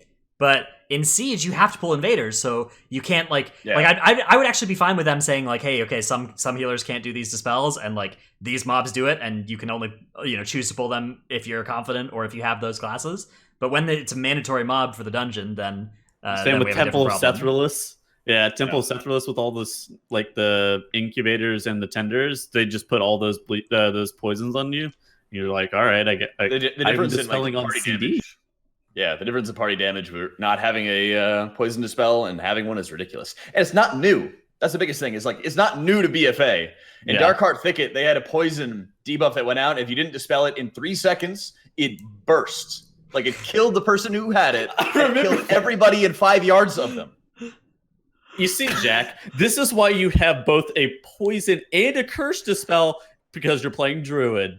Oh my gosh. Not playing Druid. But like these things just like they've already existed. It's already been a problem. But a lot of Mythic Plus is the little things, right? That we really like or really enjoy or really hate. And poisons is one of them. It just doesn't really seem to make a lot of sense. You know? Why aren't they magic? Like, why aren't they magic? You know, yeah, why aren't they just regular old magic effects? Why is it that Battle Res is only for 3 classes out of 12? And then but Bloodlust is only for 3 classes as well, but then they make an incredibly accessible effect in drums for everybody who wants it. But I have to stand on top of somebody and channel for 5 seconds and stop doing anything in order to battle res them. And there's a chance you might die. Have It's you a guys seen really that high clip? chance you die. Yeah. That's my That's a favorite really thing, high chance. man. There was a backfire though in I heard case of Master's Time JBL Trial. from a backfire. In Yeah. Trails, yeah. It happens to all of us from time to time. Really, really hate to see I it. only had that happen to me once. That's the kind of thing that just tilts me off the planet because it's trying to make a class fantasy game into a competitive environment and stuff like that exists. And it's just like, Yeah. All right. So final thoughts here on our main topic here, Jack. Do you have any advice for somebody trying to pick a healer to play? If they're like, hey, I want to roll healer, or maybe I want to make an alt. Any kind of guidance for how to get started on that decision? I think that you kind of have to look at what you're more interested in doing. Any healer can do their 10, 15s. You can keep on climbing very high keys. It's just a matter of getting past that barrier of entry for high keys. If you're, for example, like a priest or shaman, even to some extent, Mistweaver as well has some barrier of entry. I think Mistweaver's going to fall to the wayside once MDI gets going, but it's always that barrier of entry to show that people want to bring you to a group. And I think a lot of ways you can adjust to that is try to be as perceptive as you can, try to be as critical as you can of your own gameplay, to look at what the tank's doing, to look at what the group's doing, and to honestly, in lower keys, make up for their mistakes. You don't really need to contribute a lot of damage whenever you're doing lower keys. It's more about just keep everybody else alive, and then they'll like you and want to play with you more. and then you use that to clear out the clear all the dungeons, raise your Rio, get into higher level groups where you can actually contribute damage. I do think it's going to be hard to get into groups as as a priest and like a shaman. You're going to be able to find a guild instantly, but you're not going to be able to find a dungeon like instantly. As a resto druid, it's going to be very challenging for you to find a guild. But if you want to find a Mythic Plus group, it's going to be super easy. If you're a paladin, you can find both. Yeah, just play paladin. There you go. Best of both. Paladin is definitely the easiest way to get invited to stuff right now. But the thing about that is that, like, if you're trying to choose a healer to play for more than just one patch cycle, you know, it's who knows what the first patch of Shadowlands is going to be like, right? Sure. Like, who knows which specs are going to be getting invited then. So if your goal is to just always be getting invited to stuff, you have to be ready to change specs each patch, right? Yep. And I think that's the biggest thing is just trying to find a healer that you enjoy and that you're willing to think outside of the box for in order to support them better. Yeah. It's true. It's at the end of the day, it's you have to figure out what your priorities are and make a decision based off that. I mean, if All you're right. motivated to do something, you will be able to push higher. You will be able to be in more competitive environments, you know? Let's move on then to our question and answer segment here, closing out the show this week. Our first one, not really a question, but is from Twitter, is from Jack here, actually, from 3 hours ago. A tweet here that's cursed images from Group Finder. They're learning not to need us anymore. And then this is a tanks only group in the Group Finder. Not a question and answer, but a good meme. This is certainly a good meme, yeah. Tettles, what's your commentary on this screenshot that you wanted here? Elite Vengeance Demon Hunter. Yeah. Just all Vengeance Demon Hunters. Very cool. Okay. Next question, that I guess is actually a question, comes from @SleeplessWow, who asks, do you think Awakened mobs are more playable / fun to heal than the emissaries? Remove the warping factor of Druid for this question, because Resto Druid single-handedly solved emissaries, and I don't think a healer does that in the same way for Awakened. So, Jack, how is feeling Awakened felt for you on different specs? It's so much better. Oh my gosh, it's like bet, miles yeah. better, man. Like the worst thing about dealing with the beguiling emissaries was like there's just such polarity between like 1 week and another, right? Like yeah, it was kind of a pain as a healer just to like constantly be smiting or just spamming Purge the Wicked on an enchanted emissary to knock it back. Like that was annoying, right? But there's such a high disparity between that and like a Tides emissary that you can't root, right? Or I'm like, oh, let's set up like 6 crowd controls because we don't have a druid that just spams root. So I'm going to knock it back into a fear, and then I'm going to ask for somebody to use their blind, and then they're going to pistol shot it or something like that, right? I'm just like, why is it so much work? Mm-hmm. It doesn't really feel like there's that much work. I got like a cool little bit of utility with like the Fear Bomb, for example, where like, hey, I can revival the fear, or I can mass dispel, or I can tremor. Yeah. You have a couple little things here.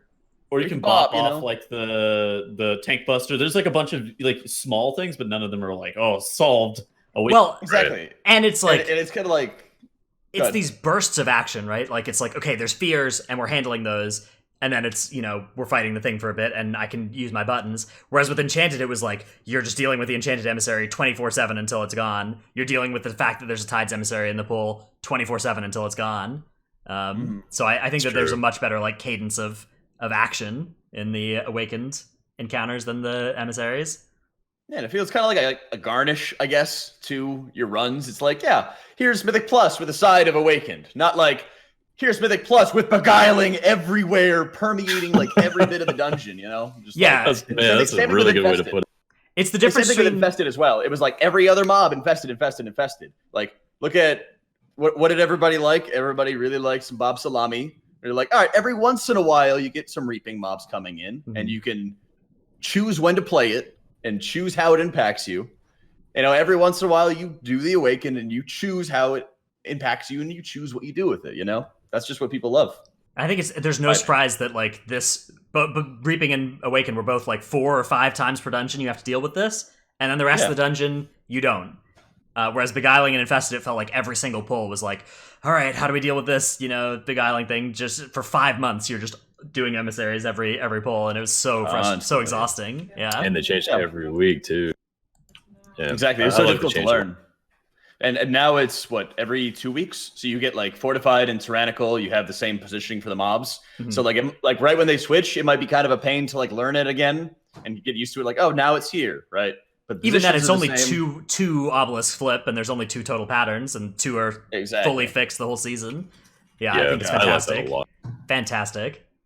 Mm-hmm. All right. Really good. Next question comes from Twitch chat from Fresh Monk, who says, question for Jack. How do you deal with your group constantly complaining about what your healer class lacks? You need to find other friends. I mean, at the end of the day, like, you can always pick apart what one member of your team does and doesn't bring, right? And some people are doing it to try to pressure you to re-roll. But I think that they also have to look at like how they adjust their priorities. Because if you're in a group that you're doing like 15, 17s and stuff like that, yeah, it sucks not having a soothe. But there's boundless areas where it's like, okay, well, just tank needs to kite now, right? Like you have to play around this thing as a result, right? And maybe you guys can work together on it, but pressuring people to re-roll in a world where essences exist is honestly just like a really, really frustrating thing. And honestly, I'd say it's kind of like a mean thing too. You're like, we need you to bring more stuff. So go put months of grinding to work so that you can have every little thing that we want. Like most groups don't need FODM. You don't need flavor of the month to do well. Yeah, I mean, I think every class and every spec can probably do like 1 to 2, like almost all classes and specs can do 1 key level below the top tier keys. Everybody can do at least 2.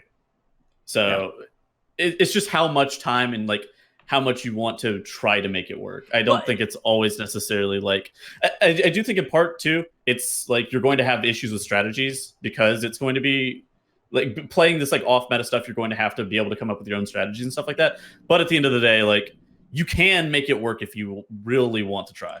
The thing is, your group kind of like if your group has to play, your group has to play as well as a meta comp would have to play at a time of 25 to time of 23 with an off meta comp in a lot of cases, right? Like you have to play a lot better. And so if you're playing with a bunch of other people who are on these like meta specs and who could be playing that well with a meta spec and doing two key levels higher, like it's kind of understandable that they want to do that, right? It kind of makes sense that they may want to go and time the higher keys with the other specs, and there's kind of nobody's really wrong except for class balance. class balance is wrong with that. If your friends are constantly hounding you about it, maybe your friends just don't have the same priorities and goals. And I mean, you can work through it. Like maybe your goal in the future is to play the meta spec, but you're just like getting into keys at the moment and you're not there yet. Or on the other hand, you just like only want to play your spec period and that's it.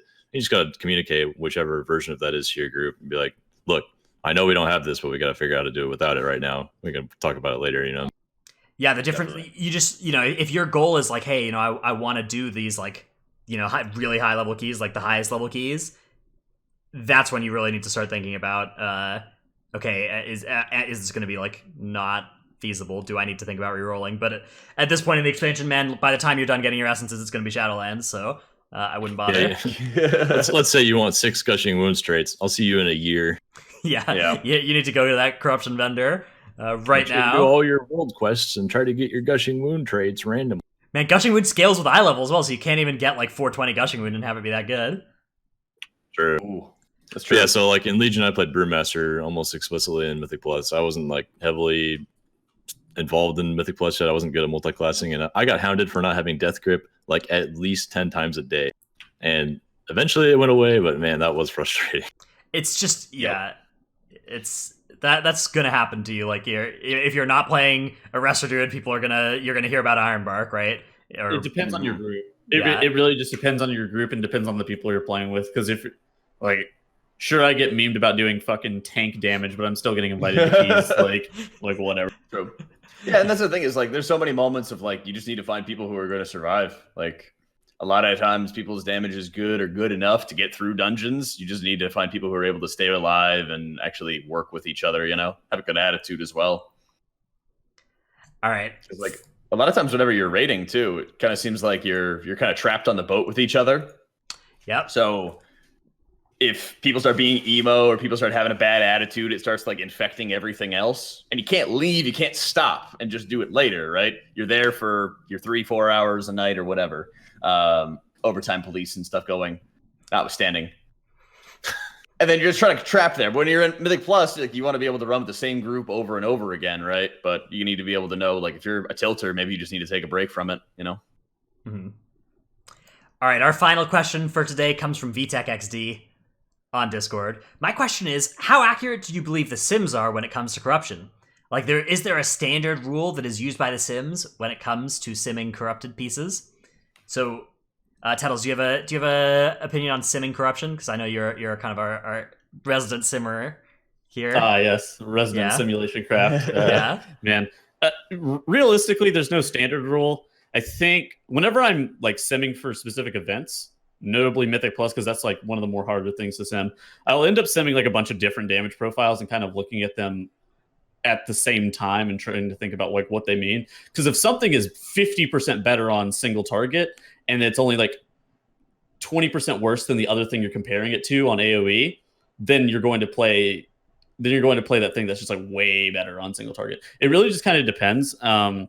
Trying to cut down as few variables as possible. You're trying to compare like one thing to another. You're not trying to compare like two very, very huge things. And that's like, so with corruption specifically, just trying to cut down like as few amount of variables as possible. I did it with like, I did a video on Twilight Dev versus Expedient for Moonkin. And like, sure, Twilight Dev sims higher on AoE, but practicality wise, what are the odds of you being in melee? What if the Twilight Dev doesn't hit the targets that because you're facing the wrong direction? You have to think about just like a bunch of different stuff. You can't just take sims at face value. Yeah, sims always have to be a starting point for Mythic Plus. Like it doesn't answer your question, right? It just kind of helps you figure out what the question is. Yeah, and then for like single target sims, like single target profiles are by far the most reliable for every single spec in every single class, just because they are the most widely maintained. It's just that patchwork single target profile. But you also have to think about stuff like if you add in a secondary target, infinite stars damage gets reduced by 25%, just instantly as soon as you add a secondary target. So you just have to think about what you're actually doing and how many variables are changing whenever you're adding new stuff. And you have to think about like the profiles of damage of what you're going to be filling out. There's no good sim profile though, unfortunately. So you're saying the science is wrong and the earth is flat? I am absolutely saying that the earth is flat. Bill Clinton was innocent. What other things? Watergate was a hoax. He's going in. All right, let's get out of here. Yeah, get me out of here. No. Jack, is there any shout outs or any place to find people can find you if they are looking for healer content, and what kind of stuff do you do as well? For me, I've been playing a lot of Mistweaver lately, but also just pounding keys just whenever I can, whether it's on NA servers or EU. So you can find me, whether it's on Twitch, YouTube, Twitter, at AutomaticJak below. And yeah, thanks so much for having me on again, guys. Yeah, thanks so much for coming on our show. Are you going to be streaming after this? Is that the next order of business for you? I am probably going to make myself a giant bagel sandwich and then probably do some more keys. All right, well, we will throw the host on over your way. But that's going to be the end of this week. Thanks so much, guys. Bye, everybody.